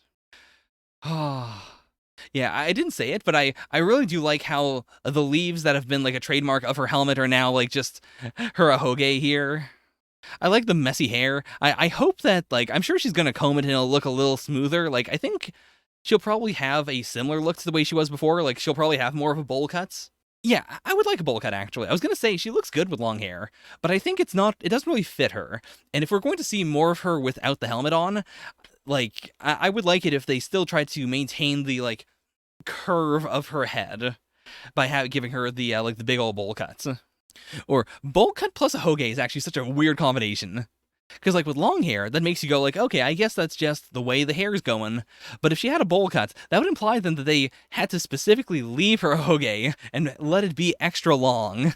And then they have to specifically trim it like a bonsai to keep it the aesthetic. Right, I forgot about Chalk Quest. We still have to resolve Chalk Quest. I mean, it's been 7 years since the big stoning. So I feel like it's gotta either be... I mean, the thing I've been saying this whole time has been Chalk is going to find revival fluid or somehow make some. I'm assuming just he's going to find some, and he will be the savior of Japan. By the time the Kingdom of Science goes back to Japan, Chalk's already going to have saved everyone. Number 2, Chalk goes feral, and he's just like an enemy, and then he sees Suika when they go back, and he's like, "Ah, oh, I recognize you," and they have a good old time. Oh no! Oh no, that's a cursed concept. Chelsea is the replacement Suika because Suika's transformed so much as a result of Dr. Suika. Oh, I don't like it. Number 3, I think would just be Chalk does not go feral. Chalk has just been around the whole time. He's been like, Japan has a lot of earthquakes. So I'm like, maybe he's been like moving people around or like stopping trees from like falling on the statues and destroying them. Something like that. Oh, come on, Boichi, be tuned for me. Make Chalk Quest. Also, one last thing, and then I'm done. We need to see adult Suika do the spin dash, right? Because I think we can even explain it as saying that like this whole time she's had no one else to talk to, and she's so used to spin dashing that like you could have explained it before as just a like little kids have tiny malleable bodies. I feel like she would have kept on spin dashing for all this time, and therefore her adult body would still have the ability to, from a standing point, like curl up and do the big spin and then pew. I feel like it's gonna happen. There's no way, like, Suika would lose one of the, like, not the thing that I like about her. There's a lot of things I like about her, especially now. But, like, that's so iconic. They can't get rid of the spin dash. And also, like, I feel like this was a nice, healthy chunk of Dr. Stone to give to the Dr. Suika subplot. Like, it's only been, like, 3 chapters, right? How long's it been? 194 would be here. Yeah. Like, I would say maybe, like, the end of 193 to now would all kind of be the same thing. Yeah, because, like, this is where we set up Chalk Quest. This is where we, like, know, like, everyone turned to stone. Yeah, like... This is the moment where we know for a fact, like, Suika is going to be the person who breaks out next. It's gonna be a little weird. But, like, they have possibilities. They could find a giant watermelon or, like, another gourd or something. We'll see. Anyways, that is Dr. Stone. Next week, I will take a look to see if the watermark is still here. I don't know why they would watermark these. Oh, yeah, you're right. That is bad. Oh boy. Yeah, because that can't even be like a Suika, switching out her shoes with someone else's or making new shoes. Like, Chalk can't change that. Oh no, I wonder if his neck's all like weird because his body has been growing, but the rope has stayed there the whole time. Oh no, I don't like it. That is a... did I do Undead Unluck? Yeah, I did. Fantastic chapter.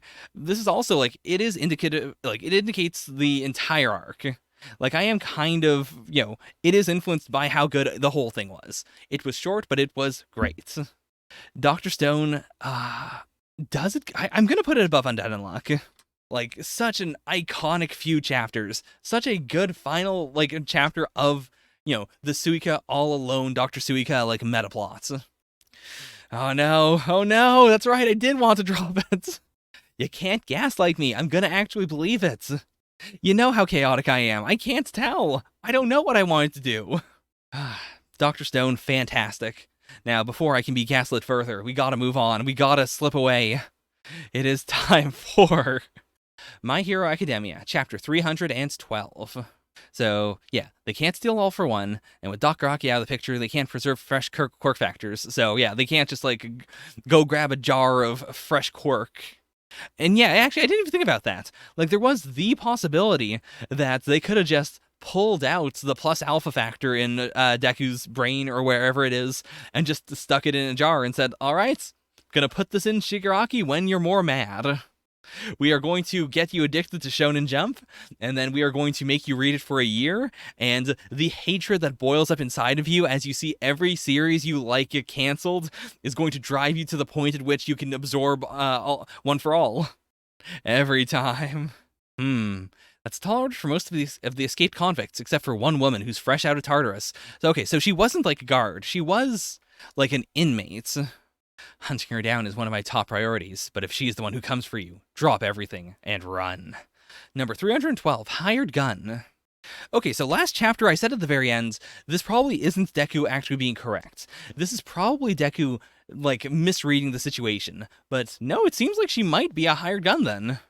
I mean, she could have just been, you know, a guard who was also running away. It's possible.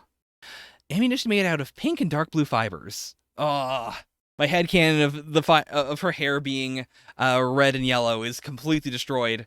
And pink and dark blue. Like, I like pink and dark blue as a combo. But, I cannot see it on her. Like, if I mentally envision the dark parts as being, dark blue, the light parts as being pink, in my brain, it looks like a DeviantArt OC. Like, I'm sure if I see, like, actual, like, a proper, like, colored image or fan art of her, I'll be swayed. But, in my head right now, it doesn't look good.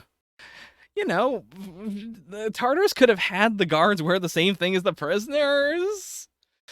I don't think I can win this one.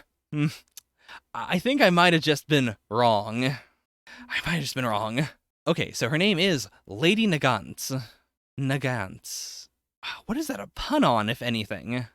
The aesthetic of Deku, like, Spider-Maning around, and then, like, Black Whip having the white aura around it as a way to make it stand out from the background. It looks really nice. Okay, Nagant is a Russian gun. Cool. Let me pull out this saucy Lady Nagant art for everyone. It's Nagant in Russian. Okay. Yeah, like, this looks close. Yeah. Like, I'm assuming it's not a reference to the revolver. Oh no. Just gonna close that before I accidentally back up in there. Now the only thing I have to fear is my RU torrent seed box. It'll be fine. I like living on the edge. Oh boy. Oh, damn. Yeah, Deku doesn't really have any defenses against, like, ranged users. Like, he's still very much a mid-range sort of fighter. Like, Black Whip gives him way more options. But in terms of just being shot, there's not a lot he can do besides get out of the way. Holy moly. Like, yeah, how's he getting out of this one? Like, I guess he could always do the classic strong character move of throw a big rock at her and hope that, she can't dodge as fast as the rock can hit her. But yeah, like, he has no way of communicating. You can't tell Toshinori, like, get out of the way or go the other way or, like, I'm in danger, send Endeavor. Oh boy, it's been a hot minute since we've seen Snipe. If she weren't around, shoot, I'd be Japan's top marksman. Snipe said that. Huh. Okay, so yeah, like, her quirk is, it seems like it is just her turning her arm into a gun and then turning her hair into bullets. But her quirk has nothing to do with targeting. Whereas Snipe's whole thing is his quirk lets him target. That's really cool. Like, that makes her so impressive. Like, the idea that she can outmatch his quirk based on raw human training. So she can make, like, trick bullets as well. She's basically a sniper rifle in human form. Every ranged fighter out there is green with envy over that right arm of hers. Yeah, like, I don't know if I'd call him Snipe. It seems like Snipe is, like, his name should, like, I mean, I guess it'd be less cool if you were outright telling villains, hey, I don't know how to hit things right. But, I mean, there's ways to make that look really cool. Like, if his name was Trickshot or something. Like, if his aesthetic was more, I'm going to shoot, not even looking at you, and you're going to be hit anyways. Or, you can't dodge because I don't even know what I'm trying to hit. Which, to be fair, that's probably bad. I don't want someone trying to enforce the law with a gun whose main gimmick is, I have no idea what I'm doing. I just keep on shooting and maybe it'll hit you somewhere. Yeah, makes sense. Like, knowing now that she can snipe from 3 kilometers away makes it kind of ridiculous to have him try and hide. Like, he's gotta bring the fight to her. And yeah, like, Danger Sense is definitely getting a workout right now. Meanwhile, Chisaki wants to get back to the boss. Ooh, thank you, Babub. Let me pull that out real fast. Okay, that looks good. Yeah, I think what I was mentally thinking of was like a darker blue and a higher contrast pink, and that was what was making it feel very like deviant art, very like this shouldn't work. But that coloring looks very good. Oh boy, really glad that Shisaki didn't hide a quirk destroying bullets up some part of his body before he went to Tartarus. Oh yeah, there's a bit of a contrast between these two. Though, actually, wait a minute. Yeah, how does her hair look specifically? Like, how do the strands work? Because I think actually the less well drawn one I think might be more accurate to how her hair layers are like. Like I think she's got like from the root of her hair to the tip. I think it is either pink or blue. Because that would also make more sense with the idea that she has to get some of both and then twist them around in order to make her bullets. Whereas like if her hair is just changing from blue to pink, it would be like it makes a little less sense. Because then be like, well, why would one strand of hair have both properties? Why is she doing this? Why would she like Chisaki? I like of the various all for one looks, I really like Boombox all for one. Oh no, sorry. I really like Boombox life support all for one. It's a strong aesthetic. Okay, so he is saying like, yeah, this is my request. You gotta go do this. Is he paying her money though? Like, as a hired gun, is this a I'm just going to hire you, or is it a like there are three different ways. It could just be I'm hiring you for money, that's it. It could be I will give you something very important, like I will, like I will give you a province in Japan, or I will give you a special quirk, or I will resurrect your dead friends. Or it could be a threat. It could be like, if you don't do this, I'm going to kill your family. Like, that all drastically changes how Deku could deal with the situation. Also, actually, it seems like, no, never mind. I was probably wrong. It seems like some of these strands do, like, transition from being the dark blue to pink. Like, here, there's no streak all the way up. Like, some of these highlights are just, on the tip, or just, like, over here. There's not any that are, like, just in the middle. Yeah, that's interesting in its own right. Okay, why should you? Why am I the only one who gets the homework assignments? You killed a fellow hero. You seek the downfall of Hero Society, but your dream will never be realized as long as that boy is around. Okay, So it is an ideological one. Like, it is nothing I said. It is not I am paying you. It is not I'll give you something good. It is not I will give you something bad. It is just like, I know you want to take down Hero Society, and that cannot happen as long as he lives. Also, with a better look at Chisaki, I'm glad that we had the mystery of, like, what is going on here. So, it does seem like he is just, like, he's kind of snapped a little bit. Consider this a contract between us. Take this as a deposit. Ooh, okay. So he did give her Airwalk, which, we've seen that before. I don't think we've seen a hero use it. Was Airwalk all for one's like flight ability?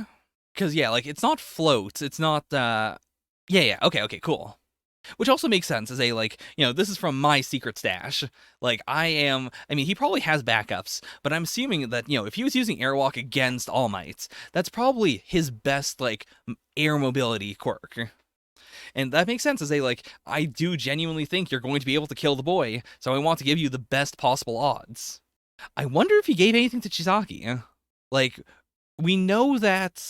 Yeah, there's no way he gave him hyper regeneration.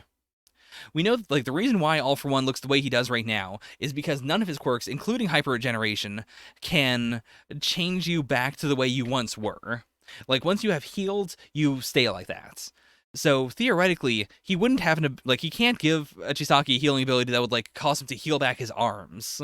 Maybe a gun? Ooh, actually, a tail is possible. Also, I forgot his name. You know the guy from 1A who doesn't have a mouth, or like we never see his mouth, but he has 4 arms? There could be other people who just have like multi-arm quirks.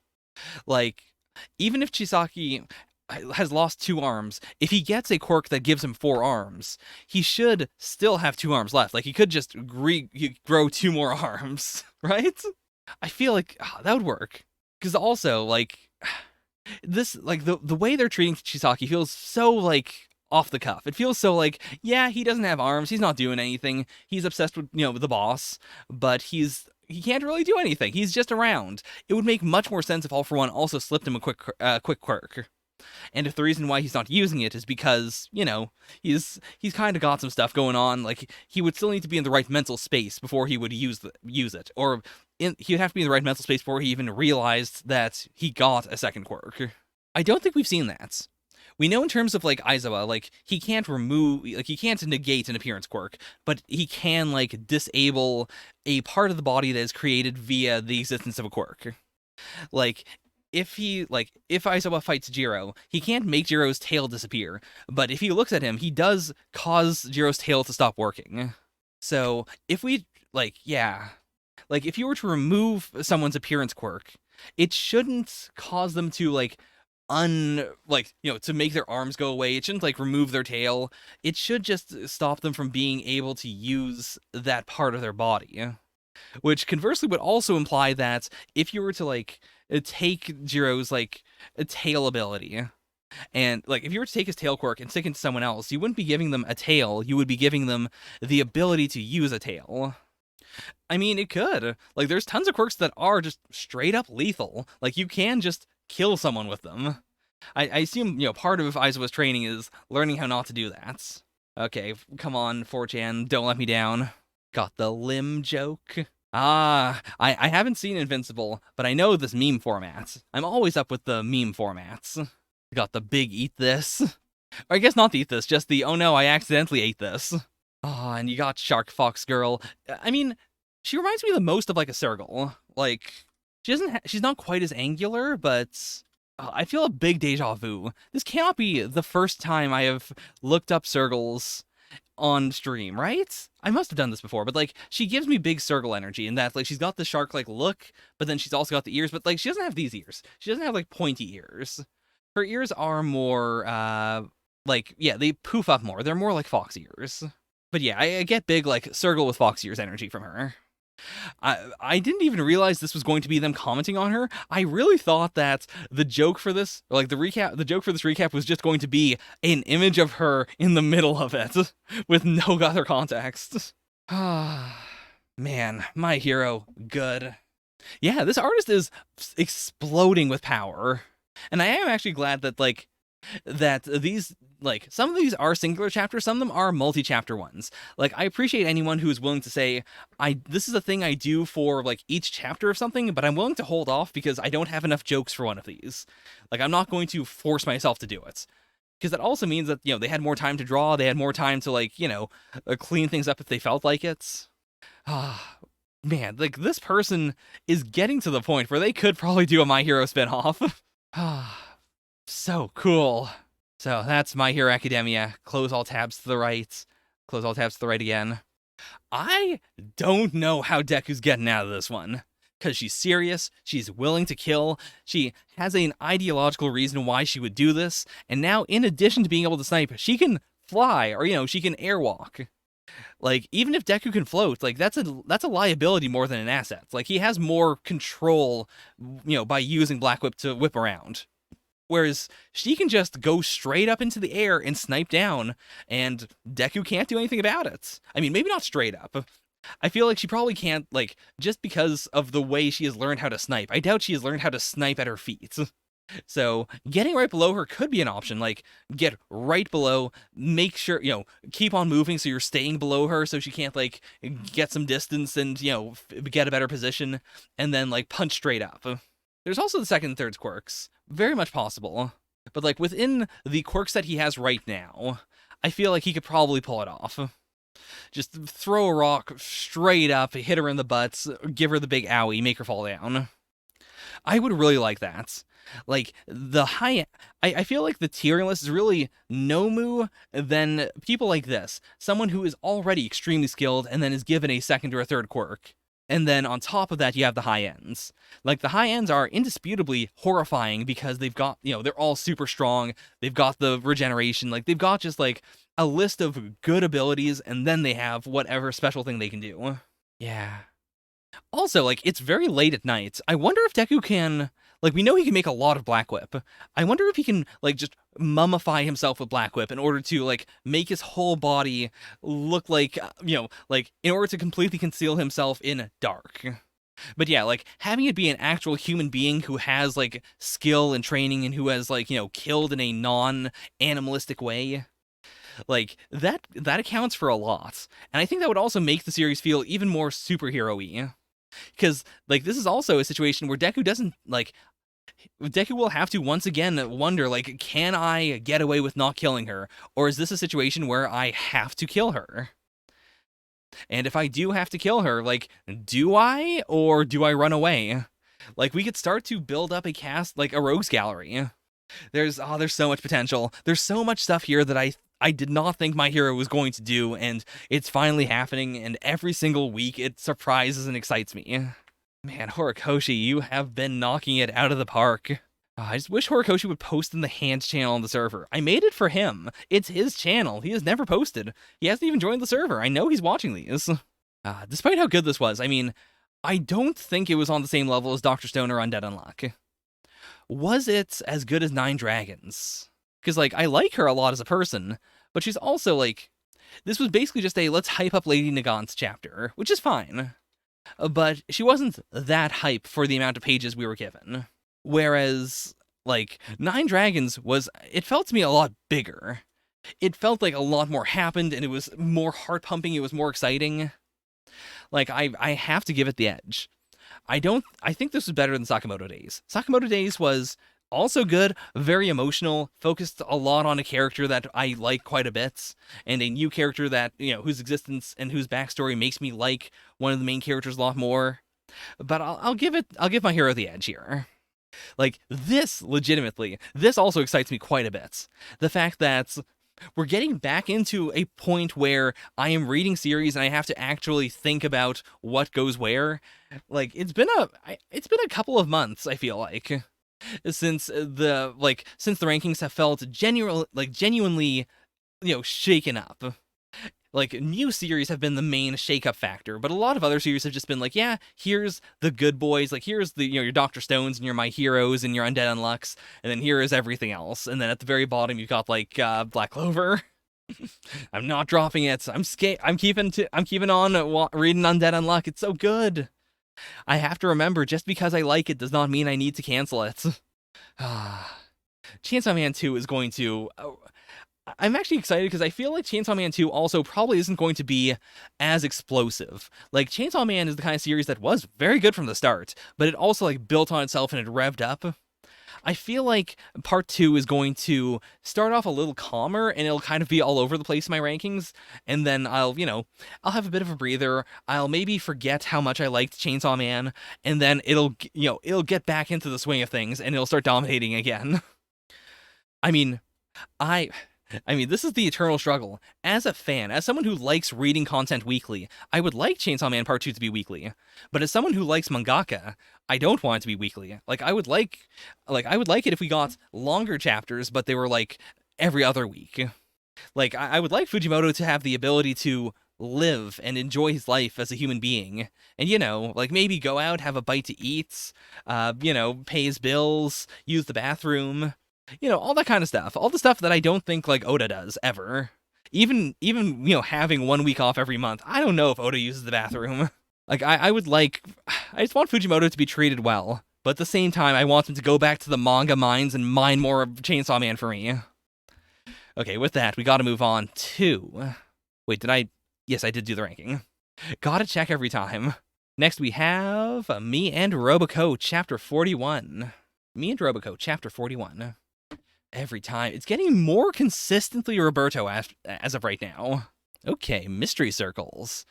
Anyway, listen to this. A little while ago, when I was flying, something smacked me in the head and left a mark. These feel connected. This feels like a big aliens whacked Roboco in the head. I feel like this is either going to be aliens whacked Roboco in the head, or Roboco is sleepwalking, and she has been making these circles herself, like by accident. Look at how far science has advanced, and they still haven't found any aliens. So be serious, nothing that bizarre could possibly exist. I mean, we still don't know what Roboco is. As of the time travel chapter, I'm pretty sure she's not an order maid. She's probably not robotic. Or I mean, she has to be robotic though. We've seen her robot parts. But how? What is Roboco? Chapter 41, The Unknown and Roboco. It's like, come on, boys, clean up your messes. What? Plus the information from Gorilla's heightened animalistic senses. The probability that the alien is in this area is about 100%. What is Roboco thinking here? I feel like this has got to be her, right? Like, she has to be making the circles. Boys, clean up your mess, I'm begging you.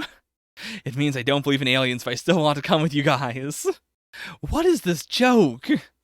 You raise good points. Why is the British Museum in Japan? Yeah.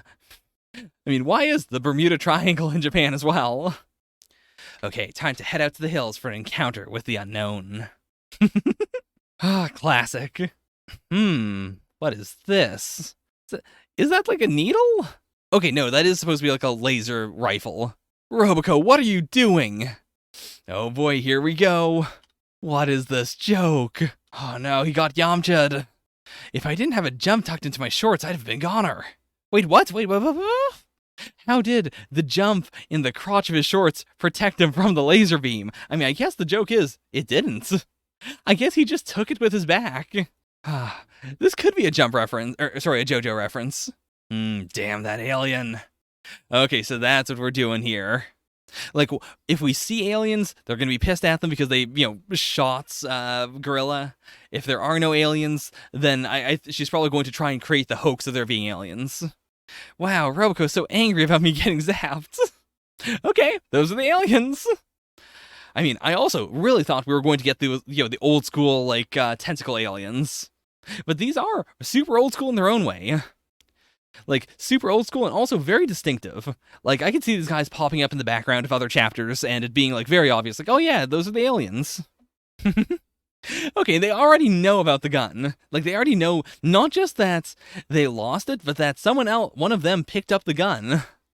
Villainous alien scum. Okay, so they even know it was Roboco who did it. Get back, you'll be fine as long as you stay behind me. Fair point. I mean, first of all, he got Yamcha'd again. Secondarily, the joke of don't dodge when the people you're trying to protect are behind you is very strong. Please, Mr. Alien, I mean, I want to say to the alien, don't worry, this isn't what people on Earth are like. But to be fair, this is what everyone we have ever met in Roboco is like. So, I guess the answer is yes, the people on this planet are just like this. And okay, this time he got hit in the jump. Well, maybe. The jump doesn't seem like he was damaged at all. He seems like he was damaged. The jump looks completely pristine. I've got to protect my little sister.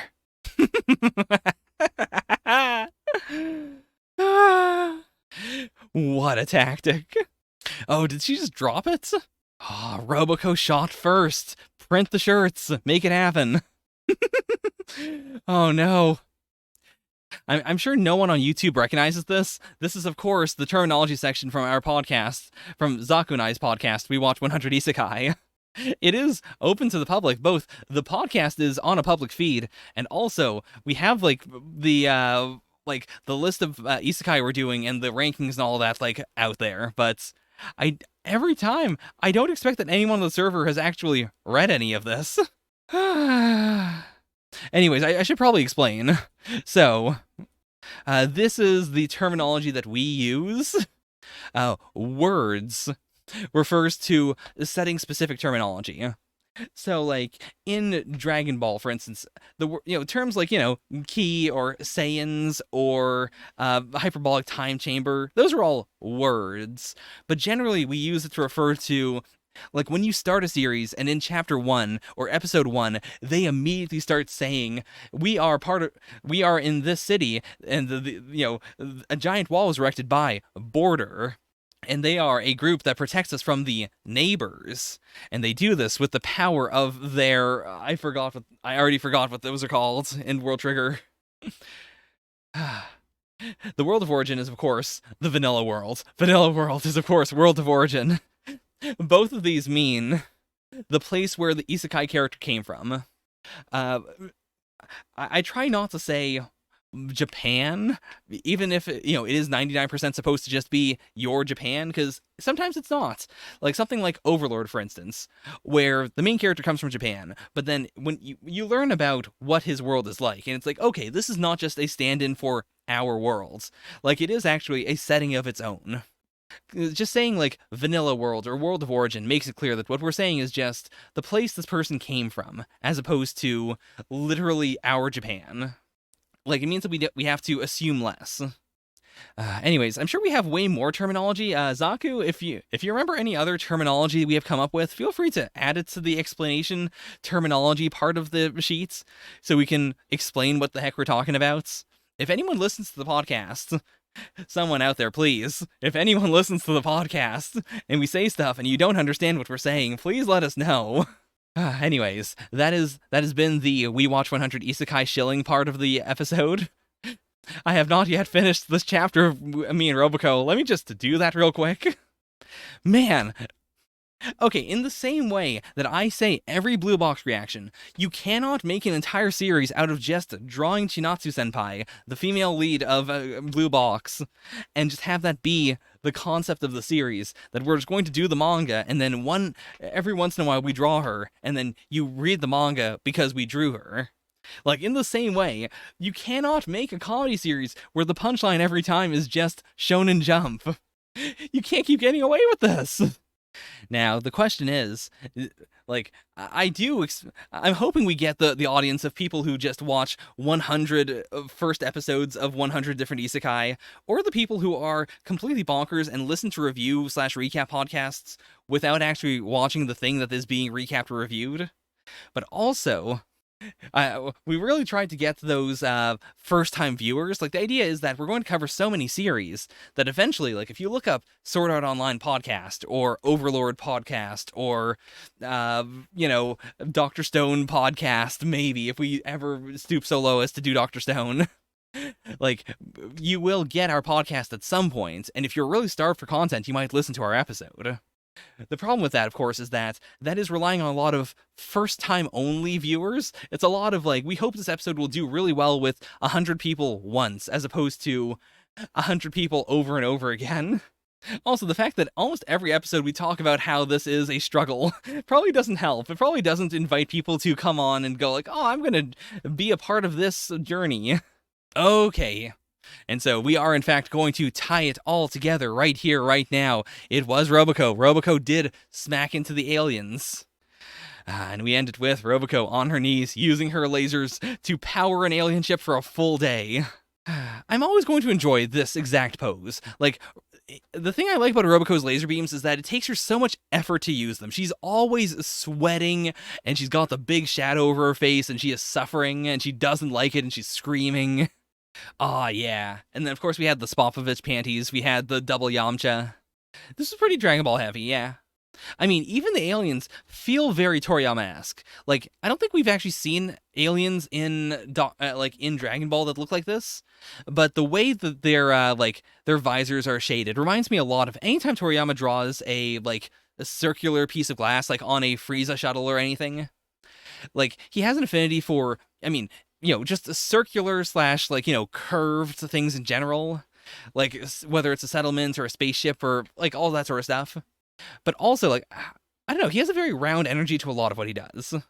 Like, if these two characters just showed up, like, in the background of a Dragon Ball Super chapter, which, oh boy, I gotta catch up to Dragon Ball Super, I forgot about it.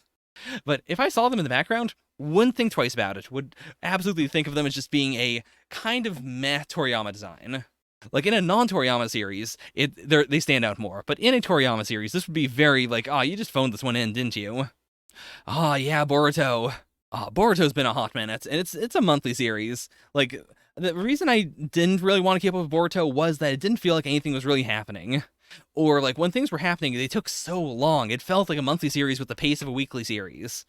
But now that I have more of a backlog, I gotta just push through it. I might, we'll see. Because also, like, if it's something like Boruto, I gotta do it when Donut's not in the room. Because I think he dropped Naruto, but I'm gonna make sure. I don't want to, like, just start doing a series that he wants to maybe catch up on at some point. But yeah, like there's enough stuff, and especially with my new setup of, if I do something like that, instead of doing a like defined redirect just for that, I'm just going to like slap it into a weekly update. I'm gonna just put it on the server. Like, that opens it up a lot more. That makes me a lot less scared that Shueisha is going to strike me for Naruto's Son chapters 59 to 900. Okay, so that is me and Roboco. It was okay. It was an okay chapter. I cannot say that much else about it. I mean, considering how stacked Jump has been, like, it is... As much as I enjoyed it, it is not on the level of the Elusive Samurai this week. I think it was better than Blue Box. Blue Box was very... It was a fast reaction. It was very meh to me. I like it. Like, I appreciate the emotional honesty in Blue Box. I think if I were a teenager, it would hit me a bit harder, but as it is, it doesn't stand up with everything else, and it shouldn't. Like, in the same way that, other offbeat series like Act Dodge should not be treated the same way as a shonen action series. Like, Blue Box is just, like, it's not a good fit for this type of ranking.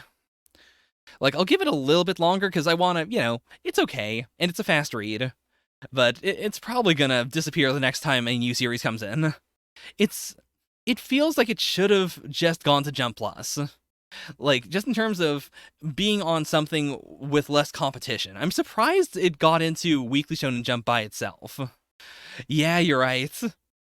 Well, if there's ever another Roboco chapter that focuses on something happening in a chapter, I assume you guys will either tell me, or if it's something like High School Family, you could just tell me to go read it. Like, if it's something that I don't need context for. With that, I did say I was going to read High School Family. Let me just slide over to the chapter schedule. And this is May 16th. Where is it? Yeah. I'm just going to copy it from here, so we don't have to deal with this tiny little stand-in here. Only the highest quality lists for you, my beloved viewers. And speaking of only the highest quality for my beloved viewers, next is High School Family, Kokosei Kazoku, Chapter 38, 15-Year-Old Dad. Huh. So I guess this is a flashback? Also, this is a color page. Holy moly. Cook a steak on the couch after 38 15-year-olds. Okay, so I do remember he was on the volleyball team. I do not recognize any of these characters. Oh right, isn't the high school they go to Happy? So I guess it is supposed to be Happy versus Ori. But Ichiro can't keep it up. He's so old. His body's gonna collapse. No, just for a moment there. It is the 15-year-old Ichiro peeking out from the shadows. It is his original form. I thought I saw the senior I knew in middle school. I mean, it's not that far of a stretch to just go, like, maybe this is the person I went to school with. Like, he is an adult. This is not a series where the joke is no one knows that he's, a middle-aged man. Okay, so he does know that part. His serves have perfect control, so much speed, power, and Oh, how is his body going to survive? Oh, it's him. You're 15 again. Okay, so he is actually seeing 15-year-old Ichiro within old man Ichiro. Can't you see it, Akai? He's young again.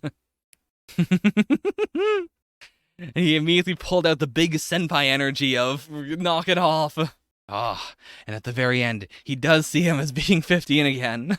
Now, I must ask, why did you ask me to read this? It was an okay chapter, don't get me wrong. But for what purpose? Why? It seems like it was. I mean, that has been High School Family from the various chapters I have seen. Like, the first, 5 or 6 chapters that I read, and then the assorted chapters I have been told to read. The joke seems to always be, I have one joke, and I'm going to do it for 17 pages. High School Family is now going to save Blue Box from being at the very bottom this week. It was okay. I mean, I don't know. I may have gotten more emotional for this chapter of High School Family than I did for Blue Box.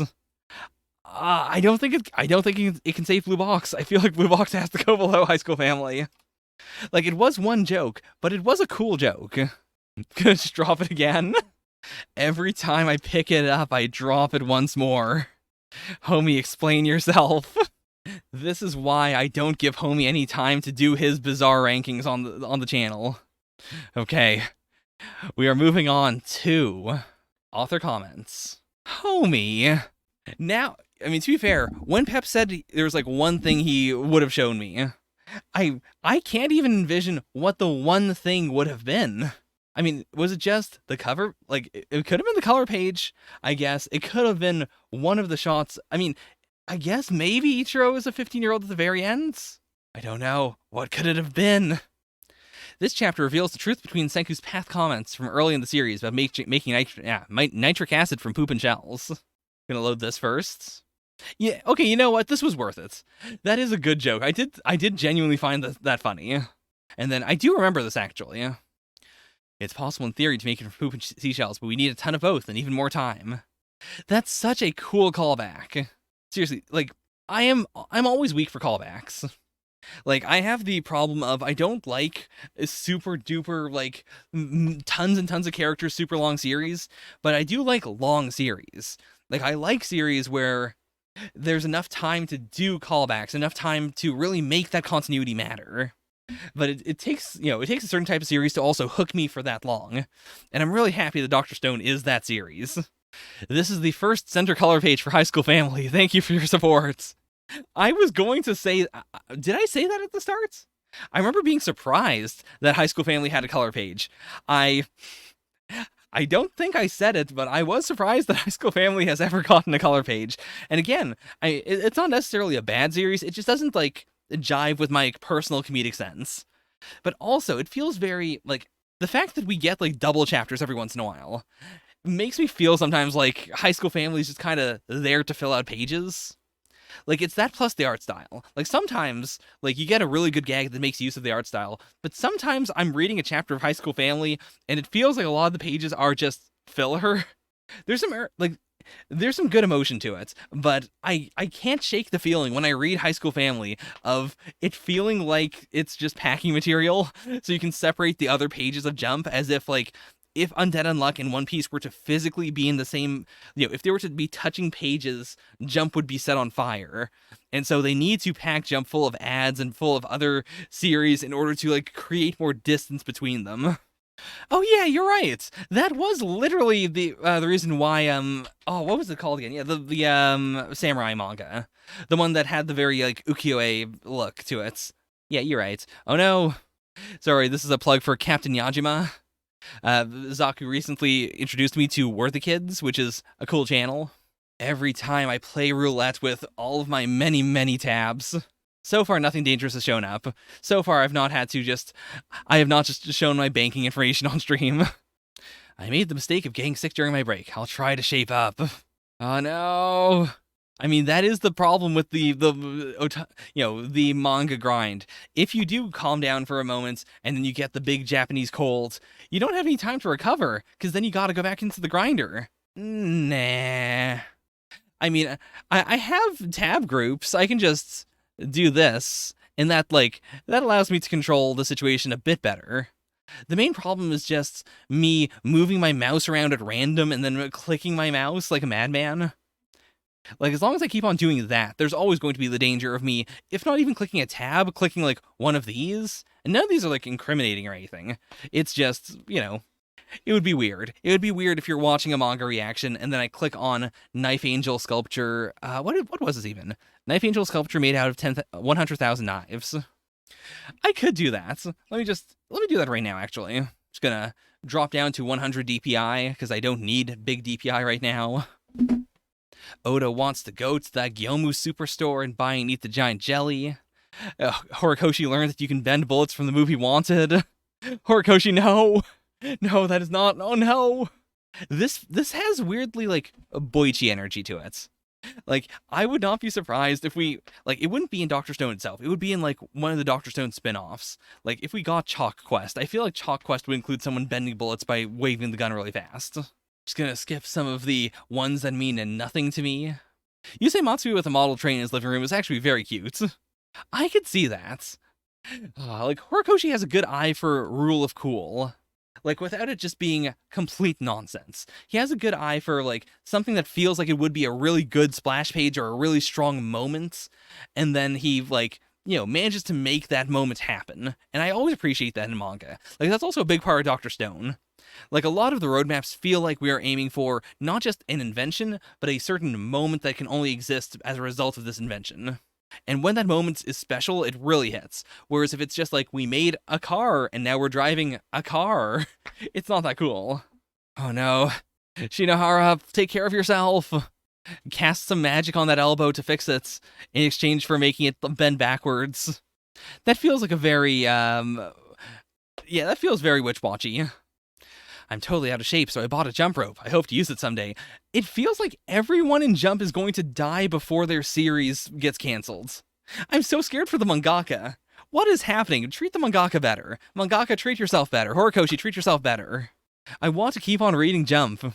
And more importantly, I want the people who create the art that I enjoy to stay safe. But also, I want to read Jump. My stomach suddenly started hurting. I was thinking I was getting mentally weak, but it turned out I ate week-old yogurts. Hey, Tamara, take care of yourself. Ooh, narration on the official Undead Unluck websites. I'm not going to go there because, I mean, if it's narration, I feel like in a thing where I exclusively try not to show try not to play the audio so I don't get striked, it's probably a bad medium for me to listen to narration on camera. I mean, Boichi is unbelievable. Boichi B-tune for us. He has transcended the limits of humanity. He operates on tune logic. These author comments were pretty good. I can't lie. I did enjoy myself quite a bit. I can't say that Blue Box was worse than this, right? Oh no. Oh no. Okay, I'll check the author comments. Let's see. We got one. Says, I think I did. Oh no. I mean, I'm gonna tell you right now, the Blue Box reaction is also just pretty short. Like, even if I were not to edit it, which I will because, there's some scenes of me just, like, looking at pages, not saying anything. But, yeah, like, it's not really my vibe. Same thing with High School Family. Like, those are both series that I like. I appreciate they're both running in Jump. I especially appreciate that, something so not actiony and also not, like, dramatic. It's not about, like, there is, like, romantic miscommunication, but it's not we're gonna stay on edge and we're gonna be upset with each other. It is a very healthy series. I'm happy it's in Jump, but I just do not think it's my kind of thing. Oh no, you're right. My options are drop Blue Box or drop Undead Unluck. It's really a coin flip. One of the two makes sense. Yeah, I mean, right now I'm keeping it in the pre-recordeds, so I'm not going to immediately kill it. Because again, just because you have a chapter or two that isn't the best does not mean your series deserves to be canceled. I'll give it one more. I mean, I'm not canceling the series, but, like, I want to practice what I preach. And I do like it. I want to give it the best possible shot. So, I will say the Blue Box is in danger. It's concerning. Yeah, thank you all so much for hanging out, being on the stream. It was a fantastic stream. Hopefully this will come out, pretty snappily. I mean, I don't need to say it. If you've been here, you saw me do the manga. If you are watching it on YouTube, I've already put it up. There's no point in me talking about when it's gonna go up. It's gonna go up, you know it. Yeah, things are getting better. Right now, like, we are, like, ETA 2 weeks away from construction being done, so we'll see how it goes. And whether I can slip into some more Dorohedoro or something. But yeah, overall, it's a good time. Happy to be sharing Jump with you. Hope to be sharing more stuff in the future. That's it. Bye for now. Nya nya. Anything I say now is non-canon.